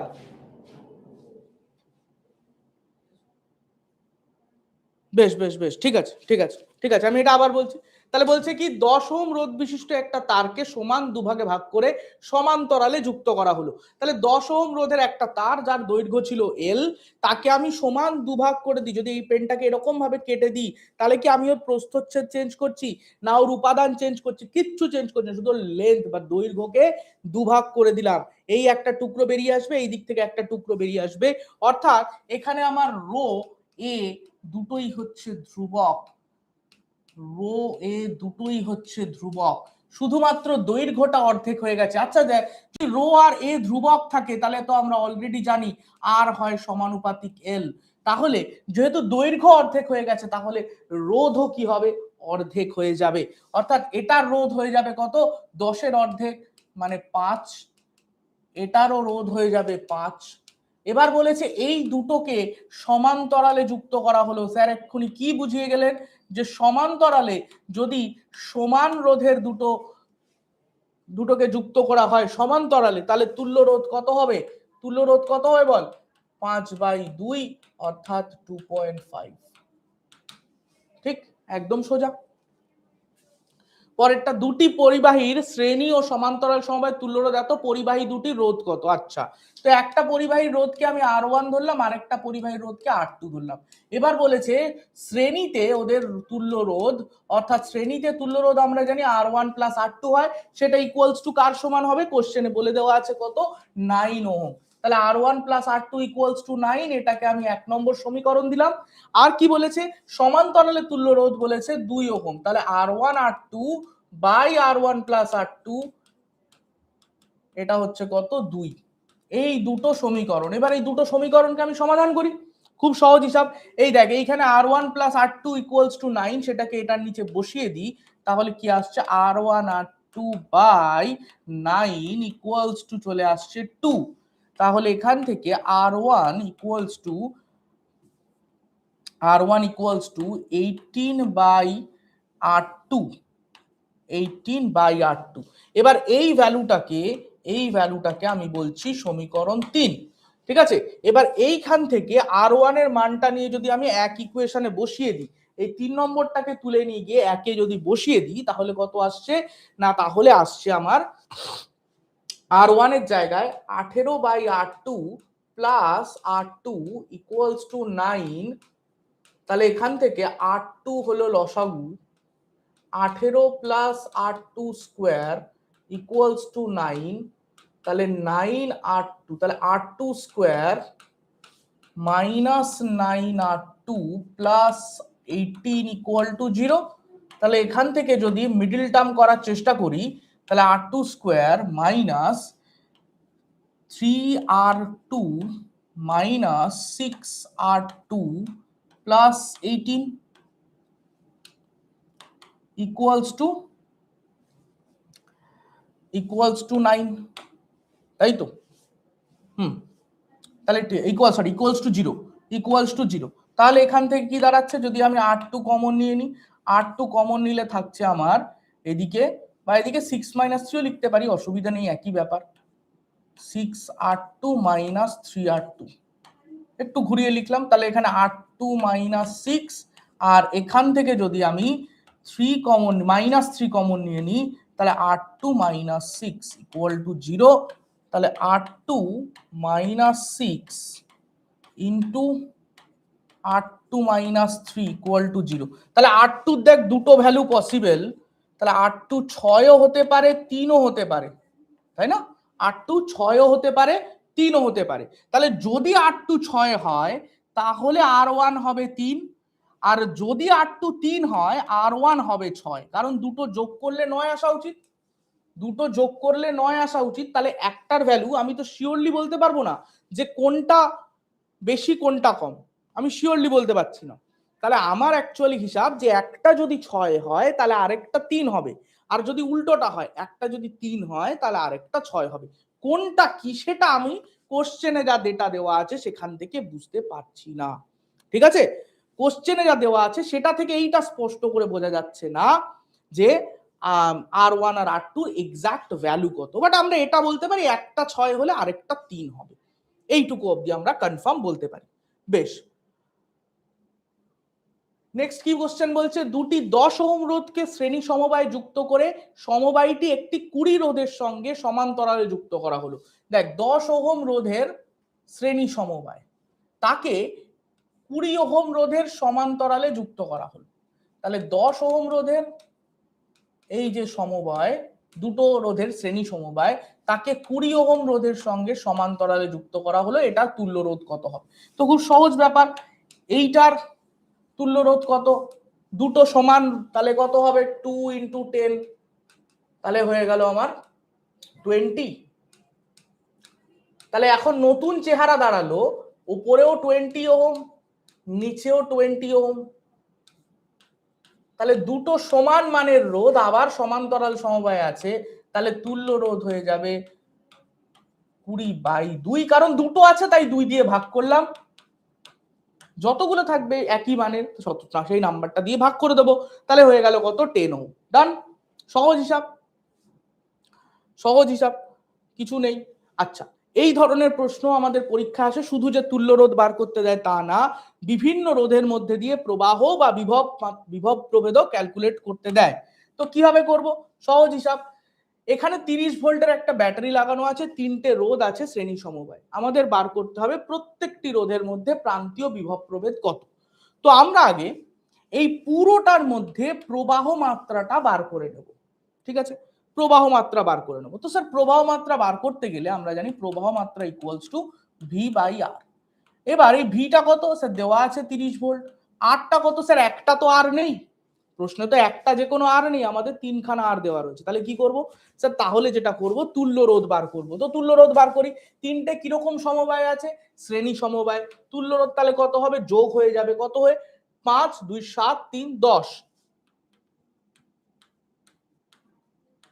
তাহলে এখানে হয়ে গেল 30/10, তাহলে এটা হয়ে গেল 3, তাহলে 3 অ্যাম্পিয়ার হচ্ছে প্রবাহ মাত্রা। আমরা কি শিখেছি?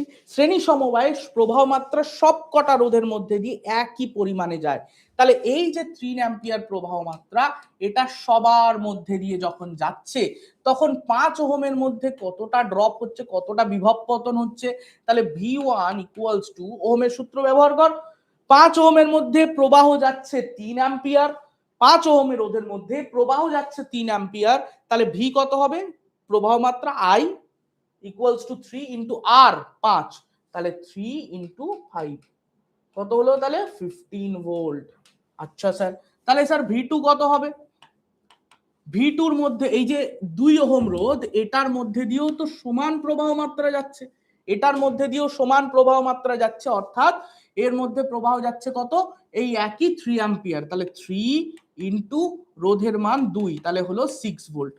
আবার সিমিলারলি V3 ইকুয়ালস টু একই প্রবাহ মাত্রা এর মধ্যে দিয়েও যাচ্ছে, 3 ইন্টু 3, তাহলে হয়ে গেল 9 ভোল্ট। আচ্ছা এই তিনটেকে যোগ কর তো একটু, দেখ তো কত হয়, তিনটেকে যোগ কর কত হয় স্যার, তিনটেকে যোগ করলে যেটা আসছে 15 যোগ 6 যোগ 9, এটা ইকুয়াল টু 30 আসছে। যদি এটা এলো তাহলে তুই বুঝলি তোর অঙ্ক ঠিক আছে। ঠিক আছে, এইটা কেন হয় কি হয়, এই যে যোগ করে যে সুন্দর মিলে গেল, এটা কেন হয় পড়তে গেলে তোকে 12 অপেক্ষা করতে হবে, কেভিএল যেখানে পড়ানো হবে, কিরচফস ভোল্টেজ ল। যদি এখানে কেউ থাকে 11-12 এর স্টুডেন্ট ক্লাস দেখছে, তাহলে সে নিশ্চয়ই রিকগনাইজ করতে পারবে দিস ইজ কল্ড কেভিএল, তাই তো। তোদের মাধ্যমিকের বেসে এটা একদমই নেই, জাস্ট আমি বললাম যে এটা একটা ভেরিফাই করার সুযোগ যে আমার উত্তর ঠিক বেরিয়েছে, আমার উত্তর ঠিক বেরিয়েছে কিনা সেটা ভেরিফাই করার সুযোগ হচ্ছে এটা। এই তিনটেকে যদি এরকম স্ট্রাকচার থাকে, তিনটেকে যোগ করলে যদি মোট ভোল্টেজ সমান চলে আসে, তাহলে বুঝবি তোর অঙ্ক একদম ঠিক আছে। বোঝা গেল কি, একদম তাহলে ঠিক আছে। আচ্ছা আমরা ফার্দার এগোই আরো সামনের দিকে।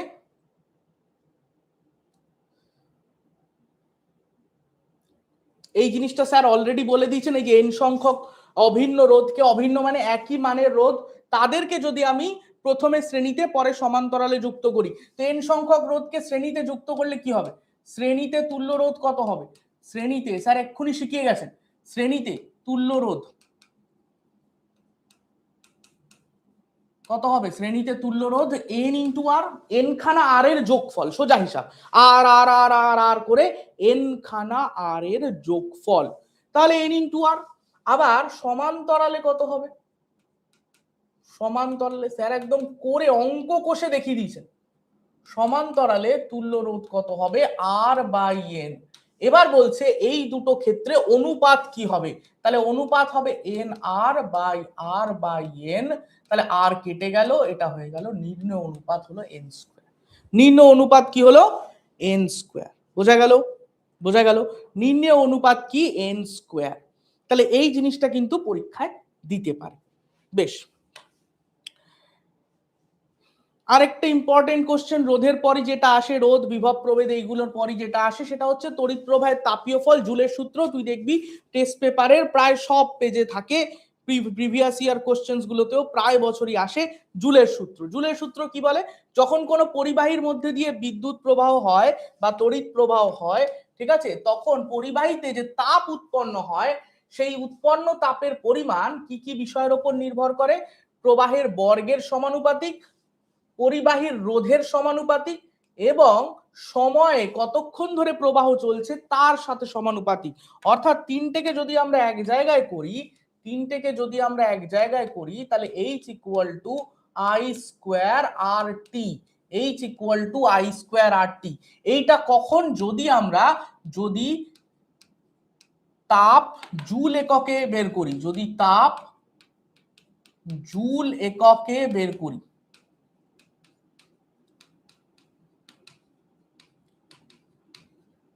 ঠিক আছে।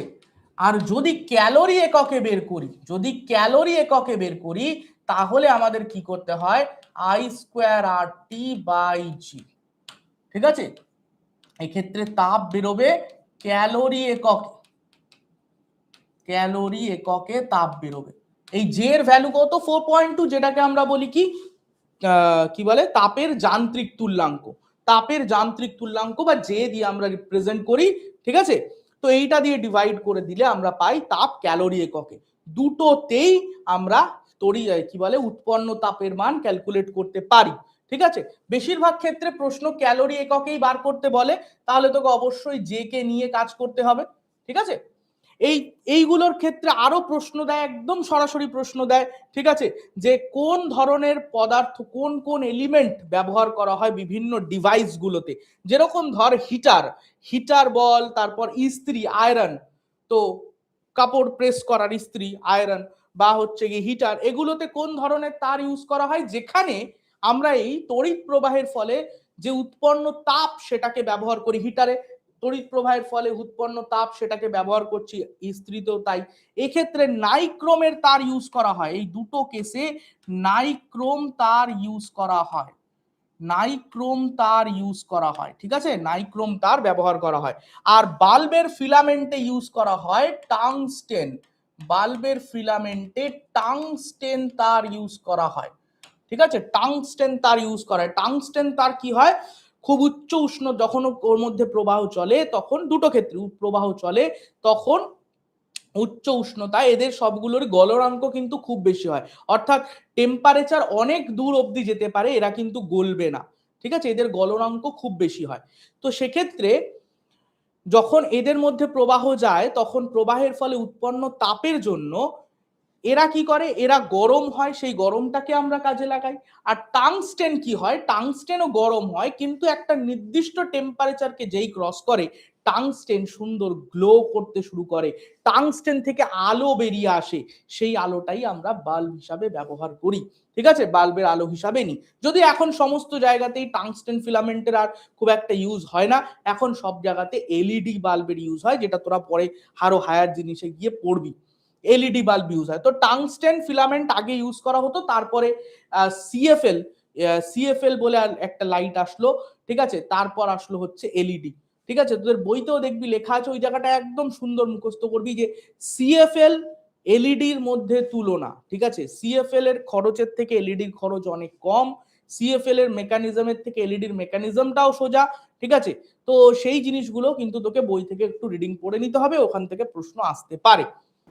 তো নেক্সট কোশ্চেন যেটা আমাদের, সেটা হচ্ছে গিয়ে 8টি বাল্ব রয়েছে, এরকম বিওটির কোশ্চেন আমাদের মাঝে মধ্যে দিয়ে থাকে পরীক্ষায়, তো ইম্পর্টেন্ট কোশ্চেন, আমাদের বেশ কিছু ডিভাইস দিয়ে দিয়েছে। তো বলছে 8টি বাল্ব 10 ঘন্টা করে চলে, 5টি বাল্ব যাদের ক্যারেক্টারিস্টিক আলাদা 60 ওয়াট, আর ঠিক আছে একই, তাহলে হচ্ছে তারা প্রতিদিন 5 ঘন্টা করে চলে, আর 3টে 80 ওয়াট পাখা প্রতিদিন 15 ঘন্টা, আর একটি বৈদ্যুতিক ইস্ত্রি প্রতিদিন 15 মিনিট করে চালানো হয়, প্রতি ইউনিটে 6 টাকা করে খরচ হলে 1 মাসে খরচ করতে। এটা করার উপায় কি? করার উপায় হচ্ছে, ফার্স্টে তুই এলে যে ডিভাইস বা যন্ত্রাংশ, যন্ত্র, ঠিক আছে, যন্ত্র সংখ্যা একদম ছক করে করবি, একবারে হয়ে যাবে, যন্ত্র সংখ্যা, ক্ষমতা, সেই যন্ত্রগুলোর ক্ষমতা কি, ঠিক আছে, ওয়াট ইউনিটে, ঠিক আছে, ওয়াট ইউনিটে ক্ষমতা, আর হচ্ছে সময়, টাইম, টি, ঠিক আছে, সংখ্যাকে আমি এন দিয়ে লিখছি, ওকে। আর এইখানে আরেকটা জিনিস লিখবো, সেটা হচ্ছে কি এনপিটি বাই 1000, এটা করে আমরা পেয়ে যাব কত কিলোওয়াট আওয়ার, কত কিলোওয়াট আওয়ার আমার ইয়ে হচ্ছে। আচ্ছা এইটা লিখবো হচ্ছে ঘন্টায়, ঘন্টায় লিখবো, ঠিক আছে। তাহলে আমরা হিসাব পেয়ে যাবো যে কত কিলোওয়াট আওয়ার আমার তড়িৎ শক্তি খরচ হচ্ছে, কিলোওয়াট আওয়ার, এবং শেষে আমি টোটাল যোগ করব, দেন প্রত্যেক কিলোওয়াট আওয়ার মানে 1 বিওটি, এবং সেই 1 বিওটির খরচ যদি 6 টাকা হয় প্রতি ইউনিট, তাহলে 1 মাসে খরচ কত আমাদের বেরিয়ে যাবে। তো এখানে পটাপট আমরা হিসেবগুলো বসিয়ে দিই। প্রথমে যন্ত্র কি কি আছে, বাল্ব, সেই বাল্বটা সংখ্যা কত, 8টি বাল্ব, 8টি বাল্ব, তো 8টি বাল্ব কত 60 ওয়াট করে ক্ষমতা, প্রতিদিন 10 ঘন্টা করে চলে। আচ্ছা তারপর হচ্ছে 5টি বাল্ব, এটাও বাল্ব রয়েছে বাট সংখ্যা আলাদা, 5টি বাল্ব তাদেরও 60 ওয়াট করে, তারা চলে প্রতিদিন 5 ঘন্টা করে। তারপর হচ্ছে পাখা, 3টে পাখা, তাদের হচ্ছে 80 ওয়াট করে, তারা চলে হচ্ছে প্রতিদিন 15 ঘন্টা করে, ঠিক আছে। আর হচ্ছে একটি বৈদ্যুতিক ইস্ত্রি, এই ইস্ত্রি বা আয়রন, এটার ওয়াটেজ হচ্ছে, এটার সংখ্যা হচ্ছে একটাই, এর ক্ষমতা হচ্ছে 1.5 কিলোওয়াট মানে 1500 ওয়াট, সেটা চলে হচ্ছে প্রতিদিন 15 মিনিট করে। আচ্ছা 15 মিনিট মানে কত ঘন্টা, 15 মিনিট মানে 15/60 করলাম, 1/4 ঘন্টা, ঠিক আছে। এবার এই প্রত্যেকটার জন্য তুই এনপিটি বাই 1000 এটা ক্যালকুলেট করবি, ঠিক আছে, এটা আমি তোদের জন্য রাখলাম, তোরা ক্যালকুলেট করবি প্রত্যেকটা করে, তুই পেয়ে যাবি এক দিনে কত ইউনিট খরচ হয়, এবং এগুলোকে যোগ করবি, যোগ করে পাবি কি, এক দিনে কত বিওটি বিওটি খরচ হয়, ঠিক আছে, একদিনে কত বিওটি বা কত বিওটি শক্তি খরচ হয়, বোর্ড অফ ট্রেড ইউনিট কত খরচ হয়, ঠিক আছে, মানে কত ইউনিট ইলেকট্রিসিটি কনজাম্পশন হয়। তাহলে একদিনে এত হয়, একদিনে হয়, তাহলে 30 দিনে কত হবে, 30 দিনে হিসেব করবি, 30 দিনে কত, ঠিক আছে, 30 দিনে কত, তারপর 30 দিনে যেটা হবে সেটাকে আমি কি করব, মাল্টিপ্লাই করব কত দিয়ে, আমাদের বলেছে এক মাসে কত খরচ, তাহলে এক মাস মানে 30 দিন, 30 দিনে মোট বিওটি ক্যালকুলেট করব এবং 6 টাকা হারে প্রতি ইউনিটের দাম কত হচ্ছে 6 টাকা। তাহলে মোট খরচ, মাসে মোট খরচ, মাসে মোট খরচ ইকুয়ালস টু মোট বিওটি, মোট বিওটি মানে এই যে এইটা, এই 30 দিনে মোট বিওটি বেরোবে, মোট বিওটি ইকুয়ালস টু এক দিনের বিওটি মাইনা সরি একদিনের বিওটি ইন্টু একদিনের বিওটি ইন্টু 30, তাহলে মোট বিওটি ইন্টু এক ইউনিটে কত খরচ 6 টাকা, তাহলে 6 দিয়ে গুণ করব, আমার মোট খরচ বেরিয়ে যাবে। ঠিক আছে, ক্যালকুলেশনটা নিজেরা করতে পারবি আরামসে, বাট ছক করে করলে তোর ভুল হবে না, তো ইজিলি ব্যাপারটা করে ফেলতে পারবি। চল নেক্সট হচ্ছে বার্লো চক্র। বার্লো চক্র থেকেও সরাসরি প্রশ্ন আসে, বার্লো চক্রের অভিমুখ কিভাবে বার করা হয়, ফ্লেমিংয়ের বাম হস্ত রুল দিয়ে। তো ফ্লেমিংয়ের বাম হস্ত রুল কি বলে, এখানে দেখ বাম হাতে 3টে আঙুলকে আমি যদি এইভাবে সমকোণে রাখি, তর্জনী মধ্যমা আর বৃদ্ধা 3টে আঙুলকে যদি সমকোণে রাখি, তাহলে তর্জনী যদি চৌম্বক ক্ষেত্রের অভিমুখ নির্দেশ করে আর মধ্যমা যদি আধানের গতির অভিমুখ বা প্রবাহের অভিমুখ নির্দেশ করে, আধানের গতি বা, এই জন্য এখানে ভি লেখা আছে যে আধানের গতি, বা এখানে আমরা এটাও লিখতে পারি প্রবাহের অভিমুখ যদি নির্দেশ করে, তবে বৃদ্ধাঙ্গুলি কি নির্দেশ করে, প্রযুক্ত বলের অভিমুখ, ওই পরিবাহীর ওপর প্রযুক্ত বলের অভিমুখ নির্দেশ করে। তাহলে এর ওপর বেস করে আমরা বার্লো চক্রের ঘূর্ণনের দিক নির্দেশ করতে পারি। এবার প্রশ্ন দেয় যে বার্লো চক্রের ঘূর্ণনের অভিমুখ কোন কোন ক্ষেত্রে পরিবর্তিত হতে পারে। পরিবর্তিত হতে পারে যদি আমি তড়িৎ প্রবাহের দিক পরিবর্তন করে দিই। তড়িৎ প্রবাহের দিক পরিবর্তন যদি করি, তাহলে ধর এই দিকে আমার আঙুলটা রয়েছে, আমি যদি এই রকম করি, তাহলে দেখ তো অটোমেটিক প্রযুক্ত বলের ডিরেকশন ঘুরে গেল, এইরকম ছিল প্রযুক্ত বলের যেই, এইটা ছিল প্রবাহের দিক, আমি যেই প্রবাহের দিক উল্টে দেবো, দেখ এইদিকে উল্টে দিয়েছি, ভেতরের দিকে চলে যাচ্ছে, তাহলে প্রবাহের কি বলে পরিবাহীর ওপর যে বল তার অভিমুখ ঘুরে গেল, তার মানে বলের জন্যই তো এই ঘূর্ণনটা হচ্ছে। তো বল যে টর্ক মানে ঘূর্ণন প্রবণতার সৃষ্টি করে, তোরা এখনো টর্ক জানিস না হয়তো, তো বলের জন্য যে ঘূর্ণন প্রবণতার সৃষ্টি হচ্ছে সেইটার জন্য রেসপন্সিবল যে বলটা, তার অভিমুখ যদি ঘুরে যায় তাহলে অটোমেটিক্যালি উল্টো দিকে ঘোরা শুরু হবে, তাহলে সেইটা একটা ব্যাপার। আর হচ্ছে কি, চৌম্বক ক্ষেত্রের দিক যদি পরিবর্তন করা হয়, খুব সহজ ব্যাপার, এরকম রয়েছে, আমি যদি চৌম্বক ক্ষেত্রের দিক এরকম ঘুরিয়ে দিই, ঠিক আছে, চৌম্বক ক্ষেত্রের দিক যদি এরকম ঘুরিয়ে দিই, কারেন্টকে একই রেখে আমি চৌম্বক ক্ষেত্রের দিক ঘোরাবো, কারেন্টকে একই রেখে, কারেন্ট এরকম রেখে আমি যদি চৌম্বক ক্ষেত্রের দিক এইভাবে ঘুরিয়ে দিই, ঠিক আছে, কারেন্টকে একই রাখবো কিন্তু চৌম্বক ক্ষেত্রের দিক আমি এরকম ঘুরিয়ে দিলাম, দেখ বল পাল্টালো কিনা, পাল্টালো তো। তোর এরকম মনে হতে পারে যে আমি চৌম্বক ক্ষেত্রে ঘোরাবো, এই ঘোরাচ্ছি, তাহলে তো বল একই থাকছে, এই যে বল এখনও ওপরে, না, কারেন্টের দিকটা সেম, কারেন্টের দিকটা সেম, আমি শুধু চৌম্বক ক্ষেত্রে ঘোরাবো। তাহলে এই আঙুলটাকে ধরে নে, এই আঙুলটাকে ধরে রাখ, এই আঙুলটাকে ধরে রাখ, এই বুঝলি, এই তুই ঘুরিয়ে দিলি, দেখ এই দেখ, তাহলে কারেন্ট এখনও এইদিকে আছে, কারেন্ট এখনও এইদিকে আছে, এটাকে ধরলাম, ধরে আমি হাতটাকে এইভাবে ঘোরাচ্ছি, তাহলে কারেন্ট এখন এইদিকে আছে, তাহলে চৌম্বক ক্ষেত্র এইদিকে ছিল, এইদিকে চলে এলো, তাহলে অটোমেটিক্যালি আমার বলের অভিমুখ দেখ ঘুরে গেছে, ঠিক, তাহলে বলের অভিমুখ যেই ঘুরে যাবে তাহলে ঘূর্ণনের দিকও উল্টে যাবে, ঠিক আছে, ঘূর্ণনের দিকে উল্টে যাবে। তুই পরীক্ষায় এইভাবে ইজিলি বুঝতে পারবি, এই দুটোর মধ্যে যদি একটাও ঘুরে যায়, যে কোনো একটাকে স্থির রেখে আরেকটায় ঘোরাতে হবে, যদি দুটোই আমি পাল্টে দিই তাহলে হতে পারে এরকম যে বলের মানে ঘূর্ণনের অভিমুখ পাল্টালো না, যদি দুটোকেই উল্টে দিই, ঠিক আছে। চল পরেরটা কি বলছে, ফ্যারাডের সূত্র। ফ্যারাডের সূত্র কি, আমাদের বারবার পরীক্ষা আসে, জিজ্ঞেস করে ফ্যারাডের সূত্র এবং জুলের সূত্র খুব ইম্পর্টেন্ট। যখনই কোনো বদ্ধ তার কুণ্ডলিতে আবদ্ধ চৌম্বক বলরেখার সংখ্যা বা চৌম্বক ফ্লাক্সের পরিবর্তন ঘটে, তখন উক্ত কুণ্ডলিতে তড়িৎচালক শক্তি আবিষ্ট হয় বা তড়িৎচালক বল আবিষ্ট হয়, যেটাকে আমরা বলি হচ্ছে ইলেকট্রোম্যাগনেটিক ইন্ডাকশন, এই পুরো প্রসেসটাকে, বা তড়িৎচৌম্বকীয় আবেশ। এটা হচ্ছে ফ্যারাডের প্রথম সূত্র। দ্বিতীয় সূত্রতে কি বলে, তার কুণ্ডলিতে আবিষ্ট তড়িৎচালক শক্তির বা তড়িৎচালক বলের মান সময়ের সাথে কুণ্ডলীর মধ্যে দিয়ে যে হারে চৌম্বক ফ্লাক্সের পরিমাণ পাল্টাচ্ছে, চৌম্বক ফ্লাক্সের পরিবর্তনের হারের সাথে এটা সমানুপাতিক, চৌম্বক ফ্লাক্সের পরিবর্তনের হারের সাথে এটা সমানুপাতিক। ঠিক আছে, এই দুটো স্টেটমেন্ট আমাদের কিন্তু খুব ভালো করে মেমোরাইজ রাখতে হবে। লেঞ্জের সূত্র কি বলে? লেঞ্জের সূত্র হচ্ছে তড়িৎচুম্বকীয় আবেশের ফলে উৎপন্ন তড়িৎ প্রবাহের দিক এমন হবে যাতে সে তার নিজের অরিজিনকে, মানে নিজের অরিজিন বা নিজের উৎস, নিজের তৈরির কারণ, সেই কারণকেই প্রতিরোধ করে। তড়িৎচুম্বকীয় আবেশের ফলে উৎপন্ন তড়িৎ প্রবাহের দিক এমন হবে যাতে তা নিজের সৃষ্টির কারণকেই প্রতিরোধ করে। ঠিক আছে, সৃষ্টির কারণকেই প্রতিরোধ করে, নিজেই নিজের তৈরিকে প্রতিরোধ করছে। যে কারণের জন্য তৈরি হচ্ছে, কোন কারণের জন্য? তড়িৎচুম্বকীয় আবেশের জন্য তৈরি হচ্ছে, সেই কারণটাকেই ও প্রতিরোধ করার চেষ্টা করবে, এমনভাবেই কারেন্ট তৈরি হবে। ডিসি অপেক্ষা এসির সুবিধা, এই প্রশ্নটাও বারবার পরীক্ষা আসে, ডিসি অপেক্ষা এসির কি সুবিধা আছে? দেখ, নর্মালি যেখানে পাওয়ার স্টেশন, যেখানে কারেন্ট তৈরি হয়, ঠিক আছে, যেখানে পাওয়ার স্টেশন বলে, আমরা কিন্তু সেখান থেকেই কারেন্টকে একদম সোজা আমাদের বাড়ি অবধি নিয়ে আসতে পারতাম, কিন্তু এটাতে সমস্যা আছে প্রচুর। যদি আমি ডিসি ব্যবহার করি, মানে ডাইরেক্ট কারেন্ট কিরকম? ডাইরেক্ট কারেন্ট হচ্ছে যেখানে কারেন্টের ডিরেকশন পাল্টাচ্ছে না,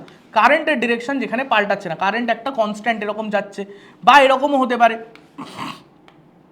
এরকমও কারেন্ট হতে পারে। অনেকে মনে করতে পারে এইটা এসি, তো এটা কি করে ডিসি হলো? ভাই ভুল কথা, এটাও ডিসি, এটা ভ্যারিয়েবল ডিসি, এটা ইউনিফর্ম ডিসি, বাট দুটোই ডিসি। এসি তখন হবে যদি এইটা এরকম হয়, এই যে এইটার নিচে নেমেছে, দেখ এই স্কেলের এই অ্যাক্সিসের নিচে নেমেছে, এই স্কেলের নিচে নেমেছে, তবে এটা এসি। ঠিক আছে, এই দুটোই কিন্তু ডিসি, এটা ভ্যারিয়েবল ডিসি, এটা হচ্ছে কনস্ট্যান্ট ডিসি। তো ডিসিতে ডিরেকশনের চেঞ্জ হচ্ছে না, ভ্যালু তো চেঞ্জ হতেই পারে, যাই হোক। তো এবার বক্তব্য হচ্ছে, যদি ডিসিকে আমি নিয়ে আসি, তাহলে কারেন্টের এই যে বড় ভ্যালু, যেখানে পাওয়ার স্টেশন তৈরি হচ্ছে, যেখানে কারেন্ট তৈরি হচ্ছে, সেখানে কারেন্ট উচ্চমানের রয়েছে, সেই উচ্চমানের প্রবাহকে যদি আমি তারের মধ্যে দিয়ে লং ডিস্টেন্স নিয়ে আসি, তাহলে অনেকক্ষণ ধরে তারের মধ্যে দিয়ে উচ্চমানের প্রবাহ হওয়ার জন্য তারের মধ্যে জুল হিট ল অনুযায়ী বা জুলের সূত্র অনুযায়ী প্রচুর পরিমাণে তাপ উৎপন্ন হবে, যার জন্য প্রচুর শক্তি ক্ষয় হবে, তার জ্বলে যেতে পারে, অনেক সমস্যা হতে পারে। তাই জন্য উচ্চমানের প্রবাহকে নিয়ে আসা সমস্যা। তার জায়গায় যদি আমরা এসি ইউজ করি, তাহলে ট্রান্সফরমার বলে একটা বিষয় আছে, যেটা শুনে থাকবি, গরমকালে পাড়ায় পাড়ায় ট্রান্সফরমার উড়ে যায়, অমুক তমুক বিভিন্ন জিনিস হয়। তো ট্রান্সফরমার বলে একটা জিনিস আছে, সেই ট্রান্সফরমারের থ্রু কি করা যায়? অল্টারনেটিং কারেন্ট বা এসিকে, পরিবর্তী প্রবাহকে আমরা কি করতে পারি? কারেন্টকে কমিয়ে দিয়ে ভোল্টেজকে বাড়িয়ে দিয়ে তবে ট্রান্সফার করতে পারি, এবং তাতে আমাদের খরচ বা বিদ্যুতের যে লস, এনার্জি শক্তির যে লস, সেটা অনেকটা কম হয়, এবং সেটাই এই জিনিসটা এখানে বলা রয়েছে। ঠিক আছে, অন্যদিকে বিদ্যুৎ উৎপাদন কেন্দ্রে উৎপাদিত এসিকে আরোহী রূপান্তরক বা স্টেপ আপ ট্রান্সফরমারের সাহায্যে উচ্চ ভোল্টেজ বাড়িয়ে প্রেরক লাইনে পাঠানো হয়। ফলে কি? উচ্চ ভোল্টেজ যেই করে দেবো, এটা তোরা এখনও ট্রান্সফরমার পড়িসনি, তাই তোকে এখানে মুখস্থ করা ছাড়া উপায় নেই, কিন্তু ক্লাস 12-এ যদি তুই সায়েন্স নিস, ফিজিক্স পড়িস, তাহলে তুই ডেফিনেটলি ট্রান্সফরমার পড়তে পারবি, যে কিভাবে পুরো ব্যাপারটা হয়। তো স্টেপ আপ ট্রান্সফরমারের সাহায্যে কি করা হয়, এইগুলো লিখবি, স্টেপ আপ এইগুলো লিখবি, তাহলে তুই মার্কস একদম প্রপারলি পাবি। স্টেপ আপ ট্রান্সফরমারের সাহায্যে ভোল্টেজ বাড়িয়ে প্রেরক লাইনে পাঠানো হয়, যার ফলে সঞ্চালক লাইনে প্রবাহ মাত্রা কম হওয়ার জন্য কম তড়িৎ শক্তি, তাপ শক্তি অপচয় হয়।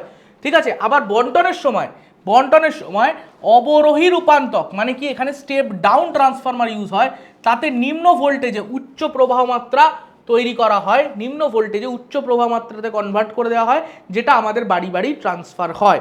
ঠিক আছে, এসি উৎপাদন ও বন্টন ডিসির তুলনায় সহজ ও কম ব্যয়বহুল, এই জিনিসটাও খুব ইম্পর্টেন্ট। এই কয়েকটা পয়েন্ট মাথায় রাখলে তো ডিসি এসির যে তুলনা বা এসির কি কি সুবিধা আছে, সেইগুলো তুই আরামসে লিখতে পারবি। আচ্ছা, নেক্সট আমরা আসি আমাদের পরের চ্যাপ্টার, যেটা হচ্ছে আলো। তো আলোর মধ্যে আমরা কি কি একদম ফাটাফাট কোশ্চেন নিয়ে শুরু করি। আলোতে বিভিন্ন রকম আমাদের দর্পণ আছে, তাদের মধ্যে প্রতিফলন, তারপর প্রতিসরণ, বিচ্ছুরণ, এইসব ব্যাপার নিয়ে ডিসকাশন করা আছে। তো প্রথমে একদম আমি যদি দর্পণ হিসাব করি, আমাদের দু রকমের গলীয় দর্পণ নিয়ে কথা বলতে হয়, একটা অবতল, একটা উত্তল দর্পণ। তো এখানে অবতল দর্পণের কথা বলেছে, অবতল দর্পণের ফোকাস ও বক্রতা কেন্দ্রের মধ্যে, আচ্ছা ফোকাস আর বক্রতা কেন্দ্রের মধ্যে বা বক্রতা ব্যাসার্ধের মধ্যে রিলেশন কি? F=R/2। এটার প্রুফ ইউটিউবেও করানো আছে, আমি করিয়ে দিয়েছিলাম, ওয়ান শট নিয়েছিলাম, সেখানেও করিয়ে দিয়েছিলাম। ঠিক আছে, তো সব কিছুর মধ্যে এটা করানো রয়েছে, কাজে এটা আমি আর নতুন করে বলছি না, আমরা সরাসরি অ্যাপ্লিকেশনে যাচ্ছি। অবতল দর্পণের ফোকাস ও বক্রতা কেন্দ্র মাঝে যদি কোনো বস্তু থাকে তাহলে প্রতিবিম্ব কিরকম হবে। আমি এক এক করে আঁকতে আঁকতে থাকছি এবং ব্যাপারগুলো বোঝাতে থাকছি যাতে তোর কনসেপ্ট একদম ক্লিয়ার থাকে। তো এইটা হচ্ছে আমার অবতল দর্পণ। এখানে আমার কোথায় বলেছে ফোকাস এবং বক্রতা কেন্দ্রের মাঝে, ফোকাস আর বক্রতা কেন্দ্রের মাঝে আমি কোথাও যদি একটা বস্তুকে রাখি, এখান থেকে এইভাবে একটা যদি আপতিত রশ্মি আসে প্রধান অক্ষের সমান্তরাল, তাহলে সে ফোকাস দিয়ে এইভাবে পাস করে যাবে, তাই তো, ফোকাস দিয়ে এইভাবে পাস করে যাবে। এবং আলোক রশ্মি যদি ফোকাস দিয়ে পাস করে তাহলে ও কোথায় যাবে, ফোকাস দিয়ে পাস করলে স্যার ও প্রধান অক্ষের প্যারালাল বা সমান্তরাল চলে যাবে। তাহলে আলটিমেটলি আমার কোথায় ইমেজ তৈরি হচ্ছে বা প্রতিবিম্ব তৈরি হচ্ছে, স্যার প্রতিবিম্ব তৈরি হচ্ছে বক্রতা কেন্দ্রের পেছনে। তাহলে বস্তু যদি বক্রতা কেন্দ্র এবং ফোকাসের মাঝে কোথাও থাকে তাহলে আমি প্রতিবিম্ব পাচ্ছি কোথায়, বক্রতা কেন্দ্রের পেছনে, এবং সেটা হচ্ছে সদ অবশীর্ষ এবং বস্তুর তুলনায় আকারে বড়, সদ অবশীর্ষ এবং বস্তুর তুলনায় আকারে বড়। তাহলে সদ ও বিবর্ধিত প্রতিবিম্ব তৈরি হচ্ছে এখানে। নেক্সট আমরা এগোই। প্রতিসরণের সময় আলোক রশ্মির যে ধর্মটি অপরিবর্তিত থাকে, খুব ইম্পর্টেন্ট কোশ্চেন। প্রতিসরণের সময় কম্পাঙ্ক অপরিবর্তিত থাকে। প্রতিসরণের সময় আলোক রশ্মি যখন এক মাধ্যম থেকে আরেক মাধ্যমে যায় তখন ওর আলোক রশ্মির বেগ এবং তরঙ্গ দৈর্ঘ্য এই দুটো পরিবর্তন হয়, কম্পাঙ্কের পরিবর্তন হয় না। ঠিক আছে। মোটর গাড়ির রিয়ার ভিউ মিরর কি হয়, অবশ্যই উত্তল দর্পণ হয়। ঠিক আছে। অবতল দর্পণ কারা ব্যবহার করে, দন্ত চিকিৎসকরা ব্যবহার করে অবতল দর্পণ। শেভিং মিরর, দাড়ি কাটার জন্য আয়না, সেটা অবতল দর্পণ ব্যবহার হয়। এছাড়া আমাদের যে উত্তল দর্পণ কোথায় আর ব্যবহার হয়, উত্তল দর্পণ ব্যবহার হয় গাড়ির রিয়ার ভিউ মিরর। আর তাছাড়া হচ্ছে গিয়ে এখন দেখবি বিভিন্ন সোসাইটি, বিভিন্ন মোড়, বিভিন্ন রেল স্টেশন, বিভিন্ন জায়গায় উত্তল দর্পণ ব্যবহার করা হয়, কারণ উত্তল দর্পণের দৃষ্টিক্ষেত্র বা ফিল্ড অফ ভিউ সেটা অনেকটা বড়, অর্থাৎ দর্পণের দিকে তাকালে তুই পেছনের অনেকটা জায়গা দেখতে পারবি। তাই জন্য দর্পণের দিকে তাকিয়ে যাতে অনেকটা পেছনের জায়গা দেখা যায় সেই জন্য উত্তল দর্পণ ব্যবহার করা হয় ওখানে। ঠিক আছে। দৃষ্টিক্ষেত্র সব থেকে বেশি, এটা মাথায় রাখিস। যে আপতন কোণের জন্য লঘু মাধ্যম থেকে ঘন মাধ্যমে প্রতিসরণের চ্যুতি সর্বনিম্ন হয়। আচ্ছা, প্রতিসরণের চ্যুতি আমরা কিভাবে বার করতে পারি না, সাপোজ এইটা হচ্ছে একটা বিভেদ তল, যে বিভেদ তলের দুই দিকে দুটো মাধ্যম রয়েছে, এই দিকে একটা মাধ্যম রয়েছে, এই দিকে একটা মাধ্যম রয়েছে। ধরা যাক ওপরের মাধ্যমটা হচ্ছে লঘু, নিচের মাধ্যমটা ঘন। তাহলে আলোক রশ্মি যখন এইভাবে আপতিত হচ্ছে, এইভাবে চলে আসছে লঘু থেকে ঘনতে আসার সময় আলোক রশ্মি অভিলম্বের দিকে বেঁকে যায়, এটা আমরা জানি। তাহলে এইটাকে বলি আমরা চ্যুতি। এইটা হচ্ছে আই, এই কোণটা হচ্ছে আর, এবং ডেল্টা ইকুয়ালস টু আমরা পাই আই মাইনাস আর। এবার এই যে delta equals to I minus R পেলাম, এখানে আইটা ডেল্টাটা কখন সর্বনিম্ন হবে, যদি আই 0 হয়, অর্থাৎ যদি আলোক রশ্মি একদম বিভেদ তলের লম্ব বরাবর আপতিত হয়, অর্থাৎ লম্ব আপতন, এক্ষেত্রে আলোক রশ্মি সোজা বেরিয়ে চলে যায়, এক্ষেত্রে আলোক রশ্মি সোজা বেরিয়ে চলে আসে, এবং এক্ষেত্রে চ্যুতি সর্বনিম্ন এবং 0 ডিগ্রি হয়। চ্যুতি সর্বনিম্ন 0 ডিগ্রি হয়। এখানে I equals to 0, R equals to 0, এক্ষেত্রে চ্যুতি হয় সর্বনিম্ন। ঠিক আছে, যে আপতন কোণের জন্য, তাহলে এটা হলো 0 ডিগ্রি। বেশ, চলো নেক্সট এগোই। কোন বর্ণের আলোর ক্ষেত্রে মাধ্যমের পরম প্রতিসরাঙ্কের মান বেশি হয়। দেখ, মাধ্যমের পরম প্রতিসরাঙ্ক মিউ আমরা জানি a plus B by lambda square, এইরকম একটা সমীকরণ দিয়ে লেখা যায়, কশির সমীকরণ বলে। তাহলে এখানে যত ল্যামডা বেশি হবে তত, বা তরঙ্গ দৈর্ঘ্য আলোর যত বেশি হবে তত মিউ বা প্রতিসরাঙ্ক সেই মাধ্যমের তত কম হবে। অর্থাৎ কোনো একটা মাধ্যমে আমি বিভিন্ন রঙের আলো ব্যবহার করছি, বিভিন্ন তরঙ্গ দৈর্ঘ্যে বিভিন্ন রঙের আলো ব্যবহার করছি, সেখানে যে তরঙ্গ দৈর্ঘ্যের আলোর বা যে আলোর তরঙ্গ দৈর্ঘ্য সব থেকে বেশি হবে তার জন্যেই পরম প্রতিসরাঙ্কের মান কম হবে, বা উল্টোভাবে যদি বলি ল্যামডা যার ক্ষেত্রে কম হবে মিউ তার ক্ষেত্রে বেশি হবে। ঠিক আছে। তাহলে এদের মধ্যে তাহলে আমাদের কি জানতে চাই, পরম প্রতিসরাঙ্কের মান সর্বাপেক্ষা, তার মানে ল্যামডা কি হতে হবে, মিনিমাম। তো মিনিমাম কে এদের মধ্যে, স্যার বেগুনি, তাই তো। ভিবগিয়র যে স্ট্রাকচারটা তার মধ্যে বেগুনির হচ্ছে সব থেকে কম তরঙ্গ দৈর্ঘ্য, সব থেকে বেশি হচ্ছে লাল, সব থেকে কম হচ্ছে বেগুনি। তাহলে বেগুনির জন্য পরম প্রতিসরাঙ্কের মান সব থেকে বেশি হবে, তাই জন্য চ্যুতিও সব থেকে বেশি হয়। ঠিক আছে। মানুষের চোখের দীর্ঘদৃষ্টি প্রতিকারের জন্য উপযুক্ত ফোকাস দৈর্ঘ্যের কোন লেন্স ব্যবহার করা হয়। মানুষের চোখের দীর্ঘদৃষ্টি প্রতিকারের জন্য কোন লেন্স ব্যবহার করে, এটা দেখ তোরা এটা বায়োলজিতেও পড়েছিস কম বেশি, তাই তো। তো এইটা কোন ধরনের লেন্স ব্যবহার করা, দর্পণ তো নয়, ডেফিনেটলি উপযুক্ত উত্তল লেন্স ব্যবহার করা হয়, তাই তো, উপযুক্ত উত্তল লেন্স ব্যবহার করা হয়। ঠিক আছে, উত্তল লেন্স ব্যবহার করা হয়। আচ্ছা চল এটা তোদের মানে আমি যতদূর জানি অর্কদীপ স্যার এটা অসাধারণভাবে বুঝিয়েছিলেন খুব সুন্দরভাবে, যে লেন্সের চেহারাটা কেমন হয়, ঠিক আছে, লেন্সের চেহারা কখনো এরকম থাকে কখনো এরকম হয়ে যায়, ঠিক আছে, লেন্সের চেহারাটা, এবং তার জন্য সেটাকে দূর করার জন্য কোন ধরনের লেন্স ব্যবহার করা হয়, এটা অর্কদীপ স্যার অসাধারণভাবে বুঝিয়েছিলেন। তো সেই জায়গাটা একবার মাথায় রাখিস, তাহলে তুই এই ধরনের প্রশ্ন আরামসে পারবি। নেক্সট কি বলছে, 30 সেন্টিমিটার বক্রতা ব্যাসার্ধের একটি অবতল মেরু থেকে, মানে অবতল দর্পণের মেরু থেকে কত দূরে প্রধান অক্ষের ওপর বস্তু রাখলে একটি বিবর্ধিত সমশীর্ষ প্রতিবিম্ব তৈরি হবে। তো দেখ এখানে একটা অবতল দর্পণ রয়েছে, ঠিক আছে, অবতল দর্পণ রয়েছে, এইটা হচ্ছে প্রধান অক্ষ, এর ফোকাস দৈর্ঘ্য, এর বক্রতা কেন্দ্র বলেছে 30 সেন্টিমিটার দূরে, তার মানে এইটা হচ্ছে বক্রতা ব্যাসার্ধ 30 সেন্টিমিটার, এটা হচ্ছে আর, তাহলে এর ফোকাস কত হবে স্যার, ফোকাস হবে এর অর্ধেক দূরত্বে মানে 15 সেন্টিমিটার দূরত্বে, অর্ধেক দূরত্বে মানে 15 সেন্টিমিটার দূরত্বে ফোকাস দৈর্ঘ্য হবে, 15 সেন্টিমিটার দূরত্বে ফোকাস দৈর্ঘ্য হবে। এবং দেখ আমরা জানি অবতল দর্পণে যদি রে ডায়াগ্রাম ভালো মতো আমরা প্র্যাকটিস করে থাকি তাহলে এটা জানবো নিশ্চয়ই যে যদি আমরা বিবর্ধিত এবং সমশীর্ষ, দেখ অবতল দর্পণে দুরকম বিবর্ধিত প্রতিবিম্ব পাওয়া যায়, একটা সমশীর্ষ একটা অবশিষ্ট। যদি আমি বস্তুকে এখানে রাখি, যেটা আমি ছবিটা দুটো অঙ্ক আগেই দেখাচ্ছিলাম, এই যে এইটা, এই যে যদি আমি ফোকাস আর বক্রতা কেন্দ্রের মাঝে রাখি তাহলে প্রতিবিম্বটা বিবর্ধিত হবে ঠিকই, বাট কীরকম হবে, উল্টো তৈরি হবে, তাই না, উল্টো, সমশীর্ষ হবে না অবশীর্ষ হবে। কিন্তু যদি আমি বিবর্ধিত অথচ সমশীর্ষ প্রতিবিম্ব চাই তাহলে আমাকে কোথায় বস্তুকে রাখতে হবে, বস্তুকে রাখতে হবে এখানে, বস্তুকে ফোকাস এবং মেরুর মাঝে কোথাও একটা রাখতে হবে, তাতে এইভাবে আলোকরশ্মি এরকম বেরিয়ে যাবে,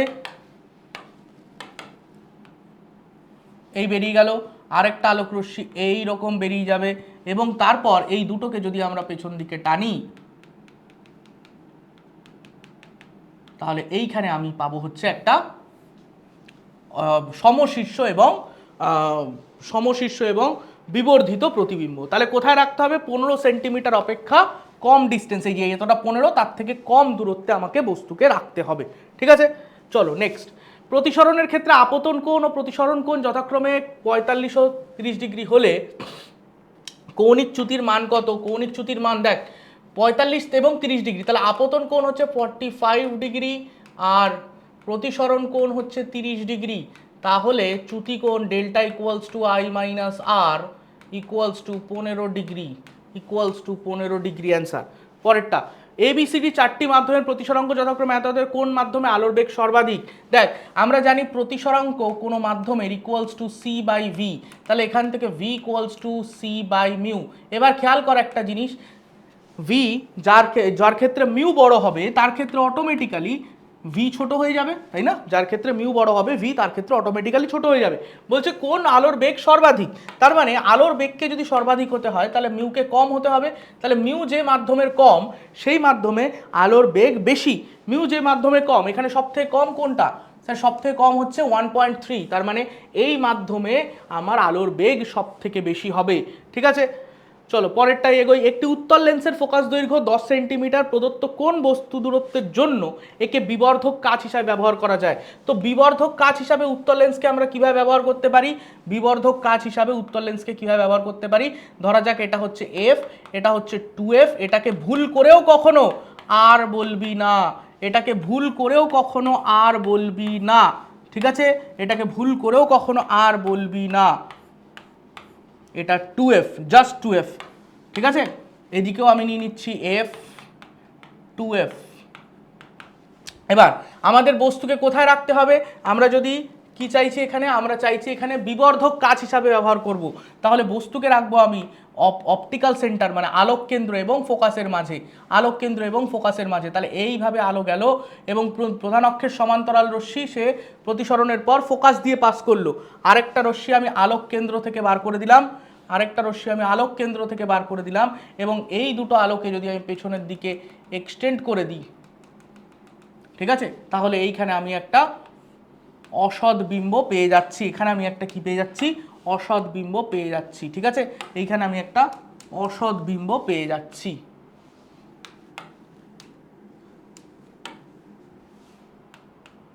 ঠিক আছে, এখানে একটা অসৎ বিম্ব অর্থাৎ বিবর্ধিত অসৎ বিম্ব পেয়ে গেলাম। এবং এইখানে যদি আমি এই জায়গায় চোখ রাখি তাহলে অটোমেটিক্যালি আমি কি দেখতে পাবো, এই অসৎ বিম্ব, বিবর্ধিত অসৎ বিম্ব দেখতে পাবো, এবং এই পদ্ধতিতেই আতশ কাচ বা ম্যাগনিফাইং গ্লাস কাজ করে। ঠিক আছে, তাহলে এখানে কততে রাখতে হবে, ফোকাস দৈর্ঘ্য যদি হয় 10 সেন্টিমিটার, তার থেকে কম দূরত্বে রাখতে হবে। এটা যদি 10 সেন্টিমিটার হয়, তার থেকে কম দূরত্ব কোথায় আছে, দেখ 7, তাহলে এখানে রাখতে হবে 7 সেন্টিমিটার রাখতে হবে বস্তুকে। ঠিক আছে, পরেরটাই যাই। 10 সেন্টিমিটার ফোকাস দৈর্ঘ্য উত্তল লেন্স থেকে 20 সেন্টিমিটার দূরে বস্তু রাখলে প্রতিবিম্বের রৈখিক বিবর্ধন কত হবে? আচ্ছা, ভালো কথা স্যার, প্রতিবিম্বের রৈখিক বিবর্ধন দেখ 10 সেন্টিমিটার দৈর্ঘ্যের ফোকাস থেকে, তাহলে ফোকাস দূরত্ব হচ্ছে 10 সেন্টিমিটার। ঠিক আছে, ফোকাস দূরত্ব হচ্ছে 10 সেন্টিমিটার। তোকে মনে হবে যে এই প্রশ্ন স্যার এ তো অঙ্ক না রে, ছবি দিয়েই প্রশ্ন। তাহলে এইটা হচ্ছে 20 সেন্টিমিটার, এর ডবল ডিস্টেন্স 2f, তাই তো? এটা হচ্ছে f যদি হয়, তাহলে এটা হচ্ছে 2f, এদিকেও f, 2f। ঠিক আছে, এবার কি বক্তব্য, বস্তুকে কোথায় রাখা হয়েছে, বস্তুকে রাখা হয়েছে 20 সেন্টিমিটার দূরে। আরে স্যার এটা তো তাহলে 2f এ রাখা রয়েছে, এবং আমরা জানি 2f এ বস্তুকে রাখলে প্রতিবিম্ব 2f এই তৈরি হয়, তাই না? 2f এ যদি আমি বস্তুকে রাখি, তাহলে প্রতিবিম্ব 2f এই তৈরি হয় এবং সমান আকারের তৈরি হয়, তাই না? সমান আকারের প্রতিবিম্ব তৈরি হয়, সমান আকারের প্রতিবিম্ব তৈরি হয়। ঠিক আছে, সমান আকারের প্রতিবিম্ব তৈরি হয়। তাহলে দেখ, একসাথে কোশ্চেনও হচ্ছে, ছবি আঁকাগুলো আমি দেখিয়ে দিচ্ছি একই সাথে। ঠিক আছে, তাহলে সমান আকারের প্রতিবিম্ব তৈরি হচ্ছে। তাহলে যদি সমান আকারের প্রতিবিম্ব তৈরি হয়, তাহলে এম এর ভ্যালু কত হবে? 1। এম এর ভ্যালু কত হবে? 1, কারণ এম হচ্ছে প্রতিবিম্বের দৈর্ঘ্য বাই বস্তুর দৈর্ঘ্য, প্রতিবিম্বের দৈর্ঘ্য বাই বস্তুর দৈর্ঘ্য, প্রতিবিম্ব দৈর্ঘ্য বাই বস্তু দৈর্ঘ্য, এবং দুটোই যেহেতু সমান, তাহলে m = হয়ে যাবে 1। চল পরের প্রশ্ন, বলছে জলের মধ্যে থাকা বায়ু বুদবুদ কি ধরনের লেন্সের মতো আচরণ করে? উত্তর হবে কি, অবতল লেন্সের মতো কাজ করে, অবতল লেন্সের মতো কাজ করে,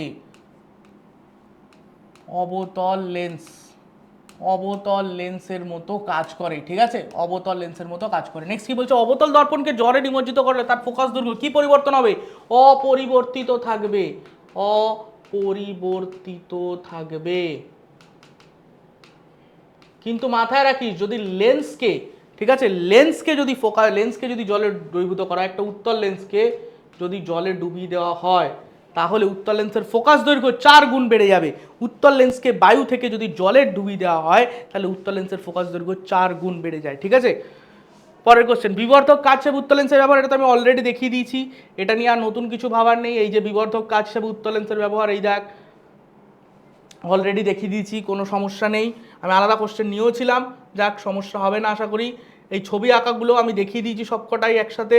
ঠিক আছে, প্রিজমের আমি প্রুফ করিয়ে দিয়েছিলাম, কোনো সমস্যা নেই নিশ্চয়ই, প্রিজমের প্রুফ আমি করিয়ে দিয়েছিলাম সব। প্রিজমের যে ওই কি বলে ডেভিয়েশন, ঠিক আছে, ডেভিয়েশনের প্রুফও কিন্তু করানো হয়ে গিয়েছিল, তুই লাইভ ক্লাস দেখতে পারিস, লাইভ ক্লাসের মধ্যে কিন্তু সমস্ত করানো ছিল। ঠিক আছে, সেখানেও কিন্তু আমি পুরো আলো চ্যাপ্টারের যত প্রুফ, ডেরিভেশন, অঙ্ক সবই করিয়ে দিয়েছিলাম, কোনো নতুন কিছু আলাদা করে বিশেষ কিছু নেই। এখন জাস্ট রিভিশনের জন্য আমি আর ওই পুরনো প্রুফের দিকে যাচ্ছি না। পুরনো প্রুফ আশা করি তোরা সবাই প্র্যাকটিস করেছিস ওই ভিডিও থেকে, যদি না করে থাকিস ভিডিওটা আছে চ্যানেলেই, দেখবি। সমান্তরাল কাচফলকের মধ্যে আলোকরশ্মির প্রতিসরণের চিত্র, সমান্তরাল কাচফলক আমি নিলাম একটা, সমান্তরাল কাচফলক, তার মধ্যে প্রতিসরণের চিত্র। তো এই হলো আলোকরশ্মি এলো, আলোকরশ্মি এইভাবে অভিলম্বের দিকে বেঁকে গেল, এইখানে আবার আমি অভিলম্ব টানলাম এবং এইভাবে বেরিয়ে গেল। তো যখন আলোকরশ্মি ফাইনালি বেরোচ্ছে, তখন খেয়াল রাখতে হবে এই আলোর যেন সমান্তরালে বেরোয়, এবং শুধুমাত্র সমান্তরালেই নয়, তার সাথে আলোকরশ্মি একই লাইনে বেরোচ্ছে না, একটা পার্শ্বীয় সরণ ঘটেছে, যেটাকে আমরা বলি ল্যাটারাল শিফট বা পার্শ্ব সরণ, এইটা হচ্ছে ডেল্টা এক্স। ঠিক আছে, তো এই ছবিটা তোকে কিন্তু আঁকতে হবে, ঠিক আছে, এই ছবিটা তোকে আঁকতে হবে। এইটা হচ্ছে অ্যাঙ্গেল অফ ইনসিডেন্ট বা আপতন কোণ আই, এটা আর, এটা আর, এইটা হচ্ছে নির্গমন কোণ ই। তাহলে আমি এই মাধ্যমের প্রতিসরাঙ্ক মিউ লিখলাম, এটা বায়ুর প্রতিসরাঙ্ক 1, আর এইখানেও বায়ু রয়েছে, তাহলে প্রতিসরাঙ্ক 1। তাহলে আমি যদি এই দুটো সারফেসের জন্য স্নেলের সূত্র ব্যবহার করি, আমি স্নেলের সূত্রের একটা অন্য রূপ তোদের ক্লাসে শিখিয়েছিলাম, that is mu sine theta equal to constant, mu sine theta equal to constant. এবং মিউ, তাহলে আমি যদি প্রথম তলের জন্য যদি লিখি, তাহলে প্রথম তলের জন্য আমি লিখছি বাইরের মিউ ইন্টু বাইরে যে অ্যাঙ্গেলটা হয়েছে তার সাইন, তাহলে বাইরের মিউ কত? 1, এইখানে যে অ্যাঙ্গেল হয়েছে আই তার সাইন ইকুয়ালস টু, ভেতরে চলে আয়, ভেতর থেকে বাইরে যখন আসছি তখন এই সারফেসে আবার প্রতিসরণ হচ্ছে, তো এখানে তুই আবার ইকুয়েশন লেখ, ভেতরে যেটা আছে মিউ এবং অ্যাঙ্গেল কত আর, তাহলে mu sine R equals to constant, তো তার মানে mu into sine theta, mu into sine theta এটা ধ্রুবক থাকছে। তো আমি যে কোনো মাধ্যমেই মিউ ইন্টু সেই মাধ্যমে কোণের যে সাইন সেইটার গুণফলটাকে আমি একই রেখে চালাতে পারি। এটা হচ্ছে স্নেলের সূত্র, এটার ব্যাপারে যদি ডিটেল জানতে হয় তাহলে তোকে ক্লাসটা দেখতে হবে, যদি ক্লাস দেখে থাকিস তাহলে ওয়েল অ্যান্ড গুড। এবার বাইরের মাধ্যমের জন্য যদি আবার বলি তাহলে মিউ হচ্ছে 1, আর বাইরের মাধ্যমে কোণ কত ই, তাহলে সাইন ই। ঠিক আছে, তাহলে এখান থেকে দেখ আমি ইজিলি প্রথমটা আর শেষেরটাকে যদি তুলনা করি তাহলে 1 into sign I equals two 1 into sign E, তাহলে 1 1 তো সিম্পলিফাই হয়ে গেল, ক্যান্সেল হয়ে গেল, তাহলে sine I equals to sine E, তাহলে হিসেব মতো আই ইকুয়ালস টু ই। ঠিক আছে, এটা আমরা কোথা থেকে লিখলাম, স্নেলের সূত্রের সাধারণ রূপ থেকে, স্নেলের সূত্রের সাধারণ রূপ থেকে আমরা এটা খুব সহজেই দেখিয়ে দিতে পারি, আদারওয়াইজ তোকে দুটোর জন্য আলাদা আলাদা করে স্নেলের সূত্র লিখতে হবে। বায়ু সাপেক্ষে কোনো মাধ্যমের প্রতিসরাঙ্ক √2, ঠিক আছে, বায়ুতে আলোকরশ্মির আপতন কোণ 45 ডিগ্রির প্রতিসরণের ফল চ্যুতিকোণ কত হবে।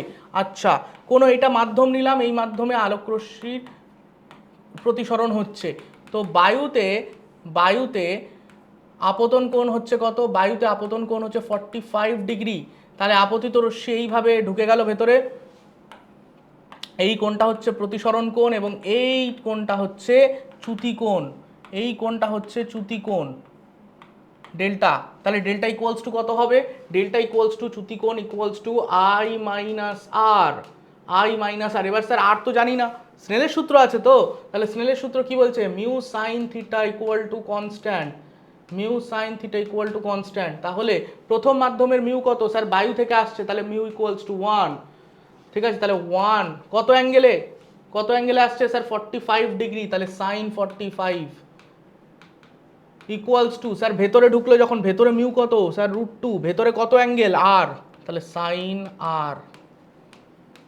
তাহলে এখানে চলে আসলো 1/√2, এই √2কে নিচে নিয়ে এলাম, সেটাও তাহলে 1/√2 হয়ে গেল ইকুয়ালস টু সাইন আর, তাহলে আর ইকুয়ালস টু 30 ডিগ্রি, কারণ এটা কত হয়ে যাবে, এটা হয়ে যাবে তো হাফ, এটা হয়ে যাবে হাফ, তাহলে sine R equals to half মানে কত হলো, আর ইকুয়ালস টু 30 ডিগ্রি, তাহলে আর তুই পেয়ে গেছিস 30 ডিগ্রি, ডেল্টা এখানে লিখে fail 45 degree minus 30 degree equals to 15 degree, তাহলে অ্যান্সার হয়ে গেল। ঠিক আছে, সহজ একদম, কোনো জটিলতা নেই, আরামসে পারা যাবে। বেশ, নেক্সট কোশ্চেনে যাই।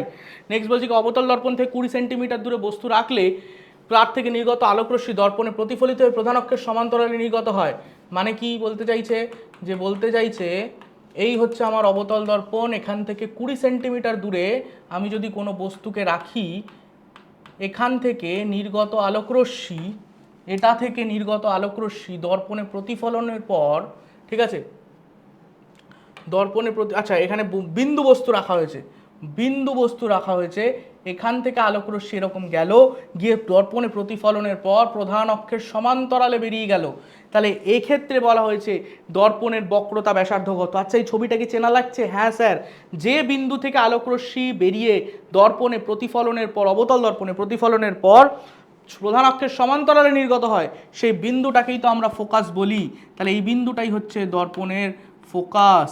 তাহলে এইটা যদি ফোকাস হয় তার মানে ফোকাস দূরত্ব এফটা অ্যাকচুয়ালি 20 সেন্টিমিটারই হবে, তাই তো, ফোকাসে বস্তু রাখলে তবেই এই জিনিসটা হতে পারে, তাহলে এখানেও এই দূরত্বটাই 20 সেন্টিমিটারটাই ফোকাস দূরত্ব, তাহলে তুই আলটিমেটলি পেয়ে গেলি বক্রতা ব্যাসার্ধ ইকুয়ালস টু বক্রতা ব্যাসার্ধ R equals to 2f, that is equals to 40 centimetre. কত সহজ, শুধু ছবি ভালো করে মাথায় রাখতে হবে, ছবিগুলো শুধুমাত্র ছবি আঁকতে দেবে তার জন্যই প্র্যাকটিস করব তা নয়, ছবির প্রত্যেকটা জিনিস ডেপথে ভাবা উচিত। পরে কি বলছে, আলোর বিক্ষেপণ কাকে বলে। আমরা জানি যে আলো যখন ধর সূর্য থেকে আলো আসছে, সেই আলো মাধ্যমে আমাদের বায়ুতে যে বিভিন্ন কণা রয়েছে সেই কণাগুলোর মধ্যে ধাক্কা খাচ্ছে, খেয়ে বিভিন্ন দিকে ছড়িয়ে যাচ্ছে, এই ঘটনাকে আমরা কি বলি, আলোর বিক্ষেপণ। এবং এই আলোর বিক্ষেপণের ক্ষেত্রে র্যালের সূত্র কি বলে, যে বিক্ষেপিত আলোর বিক্ষেপিত আলোর তীব্রতা বা ইন্টেন্সিটি সেটা ল্যামডা টু দি পাওয়ার 4 এর সাথে ইনভার্সলি প্রপোর্শনাল বা ব্যস্তানুপাতিক সম্পর্ক, ঠিক আছে। তাহলে তরঙ্গ দৈর্ঘ্য যার খুব বেশি তার বিক্ষেপণের পর যে আলোর তীব্রতা সেটা কম হবে, যত ল্যামডা বড় হবে বিক্ষেপিত আলোর তীব্রতা তত কম হবে, ঠিক আছে। কাঁচের মধ্যে আলোর বেগ 2 × 10⁵ কিলোমিটার/সেকেন্ড, জলের মধ্যে আলোর বেগ এত, কাঁচ ও জলের প্রতিসরাঙ্কের অনুপাত কত? আমরা জানি কোনো মাধ্যমের প্রতিসরাঙ্ক ইকুয়ালস টু হয় c/v, ঠিক আছে। তো কাঁচের মধ্যে আমি যদি কাঁচের প্রতিসরাঙ্ক এখানে লিখি μg ইকুয়ালস টু, তাহলে c/c এর জায়গায় কত লিখবো 3 × 10⁸ ডিভাইডেড বাই কাঁচের মধ্যে আলোর বেগ কত 2 × 10⁵ কিলোমিটার আছে, তাহলে মিটারে কনভার্ট করলাম 10⁻³ লাগিয়ে দিলাম, এত মিটার/সেকেন্ডে চলে এলো। কেউ ভুল করে এখানে 5ই করবে এবং উত্তর ভুল আসবে। আচ্ছা, μw সেটা কি লিখবো তাহলে c/v, তাহলে c এর জায়গায় আবার লিখলাম 3 × 10⁸ v মানে হচ্ছে এখানে কত, v মানে হচ্ছে 2.25 10⁵, ঠিক আছে। আবার এইটাকেও ইন্টু 10⁻³ করে দিই, তাহলে দেখ 10⁵ 10⁻³ তার মানে তো 8, এটাতেও কেটে যাবে। তাহলে এখানে পড়ে থাকছে কত 3/2, আর এখানে পড়ে থাকছে 3/2.25, 3/2.25 মানে কত হচ্ছে 2.25, মানে হচ্ছে এটাকে এরকম লিখতেই পারি আমি 2 + 0.25। দেখ আমি এসব কায়দাবাজি একটু করে থাকি, ঠিক আছে, রাগ করবি না, রাগ করবি না, কিন্তু আমি একটু কায়দাবাজি এরকম করে থাকি, আমি তোদের মতো ভালো অঙ্ক পারি না। তা 0.25কে 1/4, তাহলে এটা কত হলো 8, এখানে হলো 4 × 8 আর এখানে 9, 9/8, তাহলে 3 × 8, তাহলে এখানে হলো কাটলো 3, তাহলে হচ্ছে 8/3, এরকম একটা কিছু আসছে কি 4 আর 2, 4 × 2 = 8 আর এখানে 9, 9 যাচ্ছে, এখানে 9/4 হতো, সরি 9/4, তাহলে এখানে হলো 4/3, তাহলে 4/3। তাহলে এবার এই দুটোর অনুপাত কত হয়ে যাবে μg/μw ইকুয়ালস টু হয়ে যাবে 3/2/4/3, দ্যাট ইজ ইকুয়াল টু 9/8 উত্তর, ঠিক আছে। এটা হয়ে গেল। এবং এই রেশিওটাকেই আমরা কি বলি, জলের সাপেক্ষে কাঁচের আপেক্ষিক প্রতিসরাঙ্ক, তাই না, জলের সাপেক্ষে কাঁচের আপেক্ষিক প্রতিসরাঙ্ক। তাহলে এইভাবে আমাদের আলোর কিছু কোশ্চেন্স রয়েছে, আলো কিছু রয়েছে। প্রিজমের প্রধান ছেদ একটি সমবাহু ত্রিভুজ, প্রিজমের প্রধান ছেদ হচ্ছে একটা সমবাহু ত্রিভুজ। সমবাহু ত্রিভুজ বলা মানেই প্রিজমের যে কোণ বা প্রতিসারক কোণ সেটা কত হয়ে গেল 60°, তুই বলেই দিলি এটা 60°। প্রিজমের একটি প্রতিসারক তলে আলো 30° কোণে আনত হলো, 30° কোণে আপতিত হলো, 30° কোণে, 30° কোণে আপতিত হলো। যদি অন্য প্রতিসারক তল থেকে 45° কোণে আলো বেরিয়ে যায়, অন্য প্রতিসারক তল থেকে যদি 45° কোণে আলো বেরিয়ে যায়, তবে বলছে আলোক রশ্মির চ্যুতি কত হবে। তাহলে এই কোণটাকে আমরা যদি বলি I1, এটাকে যদি বলি I2, ঠিক আছে, তাহলে হিসেব কি বলে যে চ্যুতি কোণ equals two I1 + I2 - a, তাই না। তাহলে I1 কত হচ্ছে স্যার 30, I2 কত হচ্ছে স্যার 45, মাইনাস a কত হচ্ছে স্যার, a হচ্ছে 60, তাহলে কত হলো স্যার, এখানে হয়ে গেল 75 - 60, তাহলে হয়ে গেল স্যার 15° অ্যান্সার। সোজা একদম, সোজা একদম, ছবিও দেখিয়ে দিচ্ছি সাথে সাথে, তুইও পরীক্ষায় তাই করবি, কিন্তু ছবি দেখিয়ে দিবি, ছবি দেখিয়ে দিলে অনেক সময় ইমপ্রেশন ভালো হয়। কোন সমবাহু ত্রিভুজে আলোর প্রতিসরণের ফলে চ্যুতি কোণ হলো 40°। এবার দেখ চ্যুতি কোণটা বলেই দিয়েছে 40°, চ্যুতি কোণ বলেই দিয়েছে 40°, এবং বলেছে এটা কি সমবাহু প্রিজম। সমবাহু প্রিজম মানে এই কোণটা আবার 60, ঠিক আছে। এবার বলছে আলোক রশ্মি এইরকমভাবে যাওয়ার সময় ভূমির সমান্তরালে নির্গত হলো।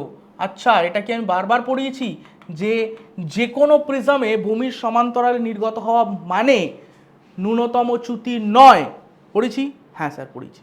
তাহলে কোন ক্ষেত্রে ভূমির সমান্তরালে নির্গত রশ্মি দেখে আমরা বলবো যে ন্যূনতম চ্যুতি হয়েছে? স্যার যদি প্রিজমটা সমবাহু বা সমদ্বিবাহু হয়, যে কোনো প্রিজমের ক্ষেত্রে এটা হবে না, সমবাহু বা সমদ্বিবাহুর ক্ষেত্রে যদি প্রতিশ্রুত রশ্মি প্রিজমের মধ্যে দিয়ে যাওয়ার সময় ভূমির সমান্তরালে নির্গত হয়, তাহলে বুঝতে হবে এক্ষেত্রে চ্যুতি হয়েছে সর্বনিম্ন, এক্ষেত্রে তাহলে চ্যুতি হয়েছে সর্বনিম্ন। তাহলে এই অ্যাঙ্গেলটা I, এই অ্যাঙ্গেলটা E বা I2 যাই বলিস না কেন, ঠিক আছে, এটা হচ্ছে I2, এটা I1, এটা R1, এটা R2, ঠিক আছে। তার মানে এখানে কি হয়েছে, চ্যুতিটা সর্বনিম্ন হয়েছে।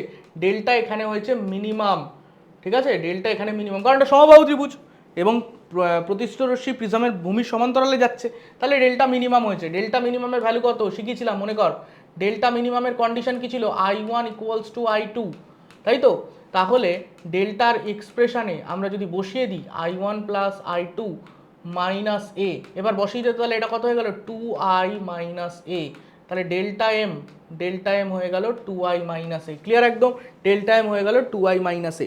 তাহলে এখান থেকে দেখ চ্যুতিকোণ এটা বলে দিয়েছে, তাহলে আপতন কোণ কত হবে ইজিলি বেরিয়ে যাবে, চ্যুতিকোণ বলে দিয়েছে 40 degree minus equals to 2I minus A এর ভ্যালু হচ্ছে 60 ডিগ্রি, সমবাহু ত্রিভুজ, তাহলে 2I ইকুয়ালস টু 40 প্লাস 60 তাহলে 100, তাহলে I ইকুয়ালস টু 100/2, তার মানে 50 ডিগ্রি।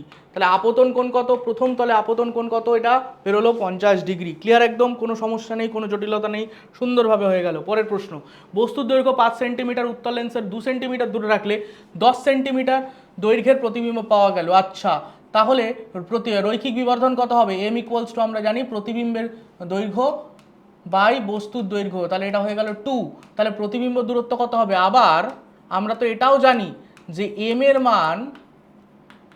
মান প্রতিবিম্ব দূরত্ব বাই বস্তু দূরত্ব হয়, হ্যাঁ কি না, প্রতিবিম্ব দূরত্ব বাই বস্তু দূরত্ব দিয়েও আমরা m কে লিখতে পারি, তাহলে এখানে m এর মান আমরা অলরেডি 2 বার করেছি, ইকুয়ালস টু প্রতিবিম্ব দূরত্ব বাই বস্তু দূরত্ব কত, লেন্সের সামনে 2 সেন্টিমিটার রাখা হয়েছে, তাহলে v ইকুয়ালস টু হয়ে গেল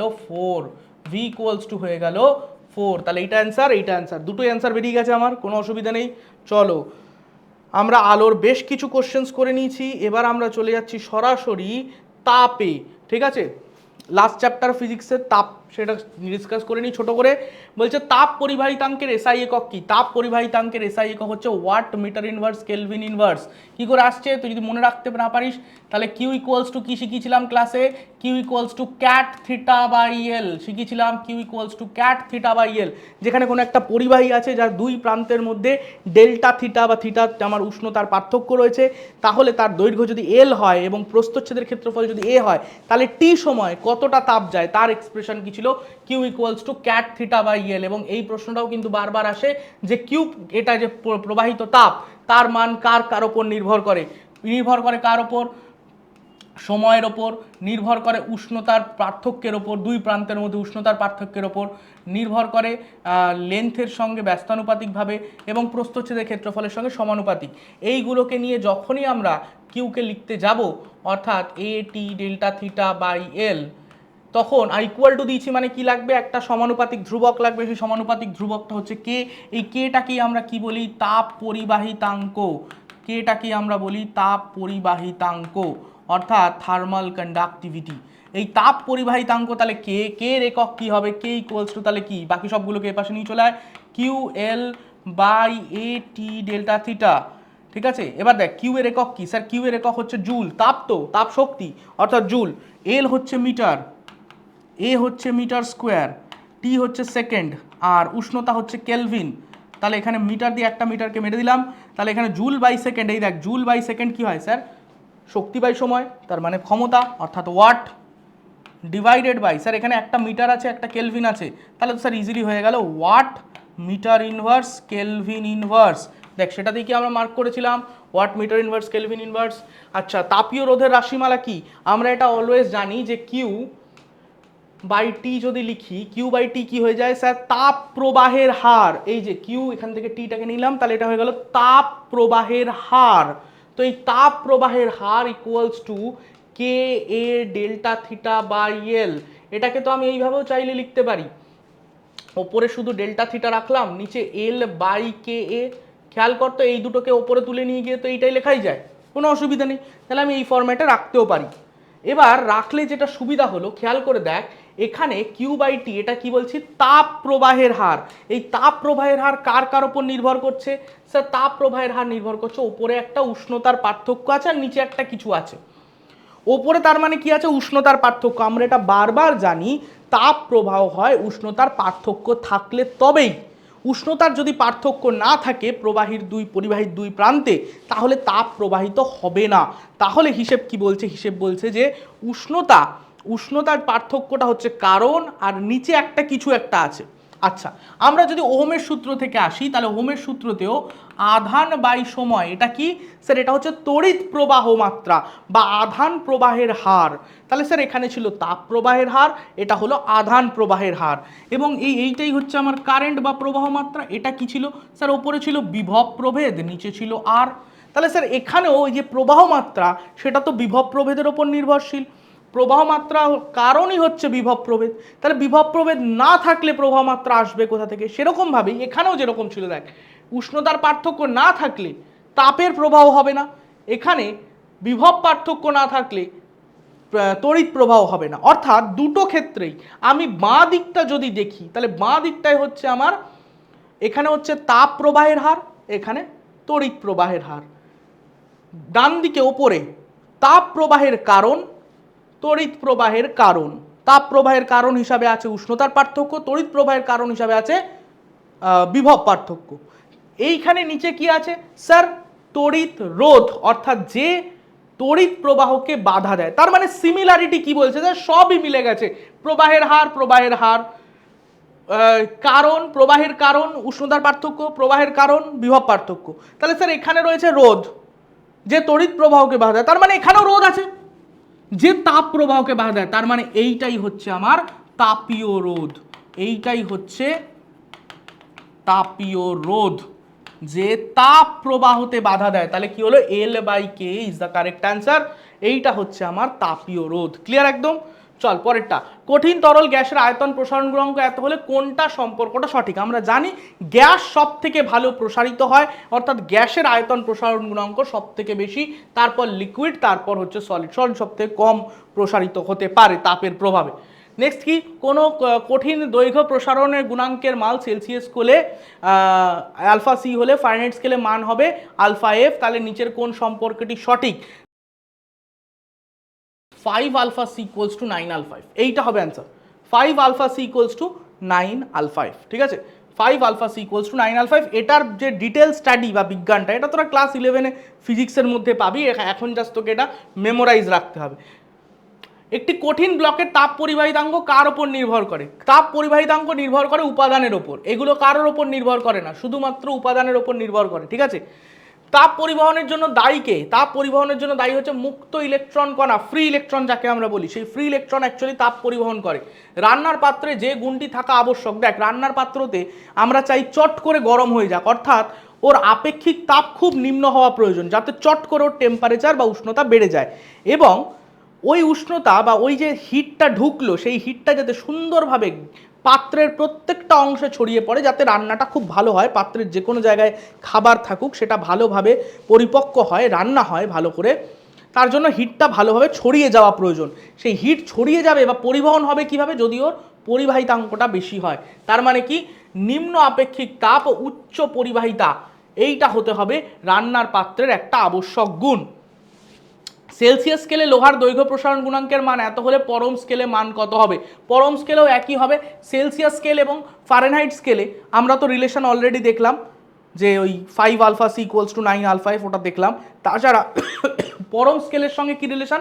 পরম স্কেল এবং সেলসিয়াস স্কেলে, কেলভিন স্কেল যেটাকে আমরা বলি পরম স্কেল, সেটা এবং সেলসিয়াস স্কেলে আলফা বা বিটা গামা এগুলোর ভ্যালু একই হয়, এগুলো চেঞ্জ হয় না, একই হয়। কাঁচের গায়ে প্ল্যাটিনাম তার দিয়ে আটকানো যায় কারণ উভয়ের দৈর্ঘ্য প্রসারণ গুণাঙ্কটা সমান। উভয়ের দৈর্ঘ্য প্রসারণ গুণাঙ্ক সমান, এগুলো দেখবি বইতেও রয়েছে, বই থেকে একদম লাইন তোলা এমসিকিউ, ঠিক আছে?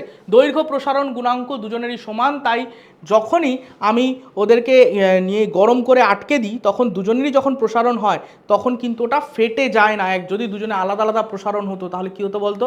একটা আরেকটার সঙ্গে লেগে থাকতো না, ফেটে যেত। একজন বেশি প্রসারিত হতে চাইতো, একজন কম, তাহলে কি হতো? ফেটে যাওয়ার চান্স থাকতো। তাই প্ল্যাটিনাম তারকে কাঁচের গায়ে সিল করে আটকানো যায় কারণ দুজনেরই একই রকম প্রসারণ হয়, ঠিক আছে? অর্থাৎ দৈর্ঘ্য প্রসারণ গুণাঙ্কটা সমান। নেক্সট কি? একটি কঠিন পদার্থের ক্ষেত্রফল প্রসারণ গুণাঙ্ক এক্স হলে পদার্থটি আয়তন প্রসারণ গুণাঙ্ক কত হবে? আমরা এটা খুব ভালো করে জানি যে তিনটে প্রসারণ গুণাঙ্কের মধ্যে সম্পর্ক কি? আলফা সমান বিটা বাই 2 সমান গামা বাই 3, এটা জানি আমরা। এবার বলছে ক্ষেত্রফল প্রসারণ গুণাঙ্ক এক্স হলে, তাহলে বিটার জায়গায় যদি এক্স হয় তাহলে এক্স বাই 2, কার সাথে সম্পর্ক করতে বলেছে? আয়তনের সাথে, তার মানে গামার সাথে, তাহলে গামা বাই 3, তাহলে গামা ইকুয়ালস টু হয়ে যাবে 3/2 ইন্টু এক্স গামা হয়ে যাবে 3/2 ইন্টু এক্স অর্থাৎ 1.5x, 3/2 মানে তো 1.5x, তাহলে এইটা হয়ে যাবে অ্যান্সার। ক্লিয়ার একদম, কোনো সমস্যা নেই, জল ভাত। বলছে দস্তা ও ইস্পাতের তৈরি দ্বিধাতব পাতকে উত্তপ্ত করলে উত্তল পৃষ্ঠে কোনটা থাকবে? দস্তা এবং ইস্পাত এই দুটোকে যদি আমি গরম করি তাহলে এটা কি তৈরি করবে? দ্বিধাতব পাত। অর্থাৎ এটাতে যদি আমি গরম করি তাহলে ওটা সমান আর থাকবে না রিভেট করার জন্য, ওটা আইদার এরকম বেন্ড হয়ে যাবে অথবা এরকম বেন্ড হবে। এবার বাইরের দিকে কোনটা থাকবে? সব সময় মাথায় রাখবি দ্বিধাতব পাতকে গরম করলে বাইরের দিকে বা উত্তল দিকে কে থাকবে? দ্বিধাতব পাতকে গরম করলে উত্তল দিকে সেই থাকবে যার দৈর্ঘ্য প্রসারণ গুণাঙ্কটা বেশি, সে উত্তল দিকে থাকবে। তাহলে এক্ষেত্রে ইস্পাত এবং দস্তার মধ্যে দস্তার দৈর্ঘ্য প্রসারণ গুণাঙ্ক বেশি, তাই বাইরের দিকে থাকবে দস্তা, বাইরের দিকে উত্তল পৃষ্ঠে থাকবে দস্তা, আর ভেতরের দিকে বা অবতল পৃষ্ঠে থাকবে ইস্পাত। এটা কখন হবে? এটা হবে যখন গরম করছি, যখন গরম করা হচ্ছে। আর যদি ঠান্ডা করা হয় তাহলে ঠিক উল্টোটা হবে, ঠান্ডা করা হলে ঠিক উল্টোটা হবে, অর্থাৎ এই রকম বেন্ড হবে এটা, ঠান্ডা করা হলে এই রকম বেন্ড হবে এটা। সেক্ষেত্রে বাইরের দিকটায় থাকবে হচ্ছে ইস্পাত, বাইরের দিকটায় থাকবে ইস্পাত অর্থাৎ উত্তল দিকটা উল্টে যাবে, আর ভেতরের দিকটায় থাকবে হচ্ছে দস্তা, ভেতরের দিকটায় থাকবে দস্তা। ঠিক আছে, এটা হচ্ছে যখন ঠান্ডা করা হবে, ঠান্ডা করা হবে। নর্মালি এইটার উপরে প্রশ্ন দেয়, কিন্তু যদি এটা দেয় তাহলে কিন্তু গুবলেট হয়ে যাবে, পুরো ঘুরে যাবে ব্যাপারটা, পুরো ঘুরে যাবে। এখানে বলছে উত্তপ্ত করা হলে তাহলে অবশ্যই দস্তা বাইরের দিকে থাকবে। দ্বিধাতব পাত কোনটায় ব্যবহার করা হয় না? দ্বিধাতব পাত বলছে কোনটায় ব্যবহার করা হয় না, কোনটায় ব্যবহার করা হয় না আমরা জানি। দেখ এখানে ঘড়ির প্রতিবিহিত তুলন চক্র, বইতে দেখবি লেখা আছে ঘড়ির প্রতিবিহিত তুলন চক্র, ফায়ার অ্যালার্ম, থার্মোস্ট্যাট, এই সবগুলোতে দ্বিধাতব পাত ব্যবহার করা হয়। অর্থাৎ দ্বিধাতব পাতের ব্যবহারগুলো কোথায় কোথায় হয় সেটা তোকে মাথায় রাখতে হবে। আর ফিস প্লেট হচ্ছে একমাত্র যেখানে দ্বিধাতব পাত ব্যবহার করা হয় না। ঠিক আছে, এখানে বলছে কোনটায় ব্যবহার করা হয় না, তাহলে ফিস প্লেট হচ্ছে একটা উদাহরণ যেখানে দ্বিধাতব পাত ব্যবহার করা হয় না। এছাড়া কিছু মানে ডেসক্রিপটিভ টাইপ এখান থেকে কোশ্চেন, যেরকম স্থির চাপে গ্যাসের আয়তন প্রসারণ গুণাঙ্ক কাকে বলে? কোনো নির্দিষ্ট ভরের গ্যাসকে স্থির চাপে যদি আমি 0 ডিগ্রি থেকে 1 ডিগ্রি টেম্পারেচার ইনক্রিজ করি, বাড়িয়ে দিই, তাহলে প্রতি একক আয়তনে যে আয়তন বৃদ্ধি হয় তাকে, প্রতি একক আয়তনে যতটা আয়তন বৃদ্ধি হয় তাকে স্থির চাপে ওই গ্যাসের আয়তন প্রসারণ গুণাঙ্ক বলে। আয়তন প্রসারণ গুণাঙ্কের ম্যাথমেটিক্যাল এক্সপ্রেশন বা রাশিমালা কি? আয়তনের বৃদ্ধি বাই প্রাথমিক আয়তন ইন্টু তাপমাত্রা বৃদ্ধি। ঠিক আছে, এইটা অর্থাৎ আয়তন প্রসারণ গুণাঙ্ক গামা ইকুয়ালস টু আয়তনের বৃদ্ধি ডেল্টা ভি ডিভাইডেড বাই প্রাথমিক আয়তন ইন্টু উষ্ণতার পরিবর্তন। ক্লিয়ার একদম। আদর্শ গ্যাসের ক্ষেত্রে স্থির চাপে আয়তন প্রসারণ গুণাঙ্কের মান 1/273 পার ডিগ্রি সি। এটা বারবার পরীক্ষায় এসছে, এটা মাথায় রাখিস। এই কোশ্চেনগুলো পরীক্ষা আসে যে কোনো একটা কিছু পদার্থ বলে দিল, পিতল বললো, তামা বললো, কিছু একটা বললো, তার আয়তন প্রসারণ গুণাঙ্কের মান বা দৈর্ঘ্য প্রসারণ গুণাঙ্কের মান এত, বলতে কি বোঝো? প্যাটার্ন একই, 1 ডিগ্রি সেন্টিগ্রেড তাপমাত্রা বৃদ্ধি করলে পিতলের বা যে মেটেরিয়াল বলে দেবে তার প্রাথমিক আয়তনের তুলনায় আয়তন এত অংশ বৃদ্ধি পায়। সিম্পল একদম, আয়তন এত অংশ বৃদ্ধি পায়, প্রাথমিক আয়তনের তুলনায় এত অংশ বৃদ্ধি পায়। মানে তুই আমি যদি দেখিয়ে দিই যে গামা ইকুয়ালস টু কি delta V by V delta theta, আমি যদি ডেল্টা থিটাকে 1 লিখি, এই যে 1 ডিগ্রি সি তাপমাত্রা বৃদ্ধি পেল, ডেল্টা থিটাকে 1 বসালাম, তাহলে delta V equals to V into gamma. দেখ তাহলে কি দাঁড়াচ্ছে, আয়তনের বৃদ্ধি যেটা সেটা প্রাথমিক আয়তনের গামা গুণ, তাই তো, প্রাথমিক আয়তনের গামা গুণ। ঠিক আছে, এই যে 1 ডিগ্রি তাপমাত্রা বৃদ্ধি পেলে পৃথলের প্রাথমিক আয়তনের তুলনায় আয়তন এত অংশ, এই যে গামা যত তত অংশ তত গুণ বৃদ্ধি পেয়ে যায়। ঠিক আছে, তত গুণ বেড়ে গেল, ঠিক আছে, তত গুণ বেড়ে গেল। দৈর্ঘ্য প্রসারণ গুণাঙ্ক সেম ভাবে, তামার দৈর্ঘ্য প্রসারণ গুণাঙ্ক যদি এত হয় তাহলে তামার দৈর্ঘ্য প্রসারণ গুণাঙ্কের মান এত বলতে বোঝায় তামার তারের তাপমাত্রা সেই একই 1 ডিগ্রি সি বৃদ্ধি পেলে তারটির প্রাথমিক দৈর্ঘ্যের তুলনায় তারটির দৈর্ঘ্য এত অংশ বৃদ্ধি পায়। বা 1 মিটার দৈর্ঘ্যের তামার তারে 1 ডিগ্রি সেন্টিগ্রেড উষ্ণতা বৃদ্ধি করলে এত দৈর্ঘ্য বৃদ্ধি হয়। ঠিক আছে, এটাও সেই একই, আলফা ইকুয়ালস টু যদি লিখিস delta L by L delta theta, তাহলে আলফা ইকুয়ালস টু বা এল ইকুয়ালস টু, এখান থেকে ডেল্টা থিটাকে যদি 1 বসাস তাহলে ডেল্টা এল ইকুয়ালস টু এখানে কি বলেছে 1 মিটার দৈর্ঘ্যের, তাহলে LO1 তাহলে আলফা। তুই এইভাবেও ডেফিনেশন দিতে পারিস যেভাবে ইচ্ছা, যে একক দৈর্ঘ্যের কোনো রডের একক উষ্ণতা বৃদ্ধি করলে, এই যে L equals to 1 delta 3 equals to 1, তাহলে একক দৈর্ঘ্যের কোনো রড তার একক উষ্ণতা বৃদ্ধি করলাম, তাতে যতটা লেন্থের চেঞ্জ হলো বা দৈর্ঘ্যের পরিবর্তন হলো, বৃদ্ধি হলো, ততটাই হচ্ছে আলফার সমান। পরিষ্কার একদম? এইটাই হচ্ছে মানে, এইগুলোই আমাদের জানতে চায়। এছাড়া আর কি, এই জিনিসটা তো আমি অলরেডি বললাম তুলনা করে, এইটাই তাপীয় রোধ আমি করে দেখিয়ে দিয়েছি অলরেডি, ঠিক আছে? অলরেডি তাপীয় রোধ ক্যালকুলেট করে দেখিয়ে দিয়েছি যে তাপীয় রোধ কীভাবে, তুলনাগত ধারণা থেকে কীভাবে তাপীয় রোধের ক্যালকুলেশন, অর্থাৎ L/K এটাকে যে তাপীয় রোধ বলে সেটা কিভাবে আসছে, এটা আমি অলরেডি করে দেখিয়েও দিয়েছি। এখানে পুরোটা করা রয়েছে, আশা করি তুই বুঝতে পারছিস, এবং আমি তো ক্লাসেও ডেফিনেটলি দেখিয়েছি।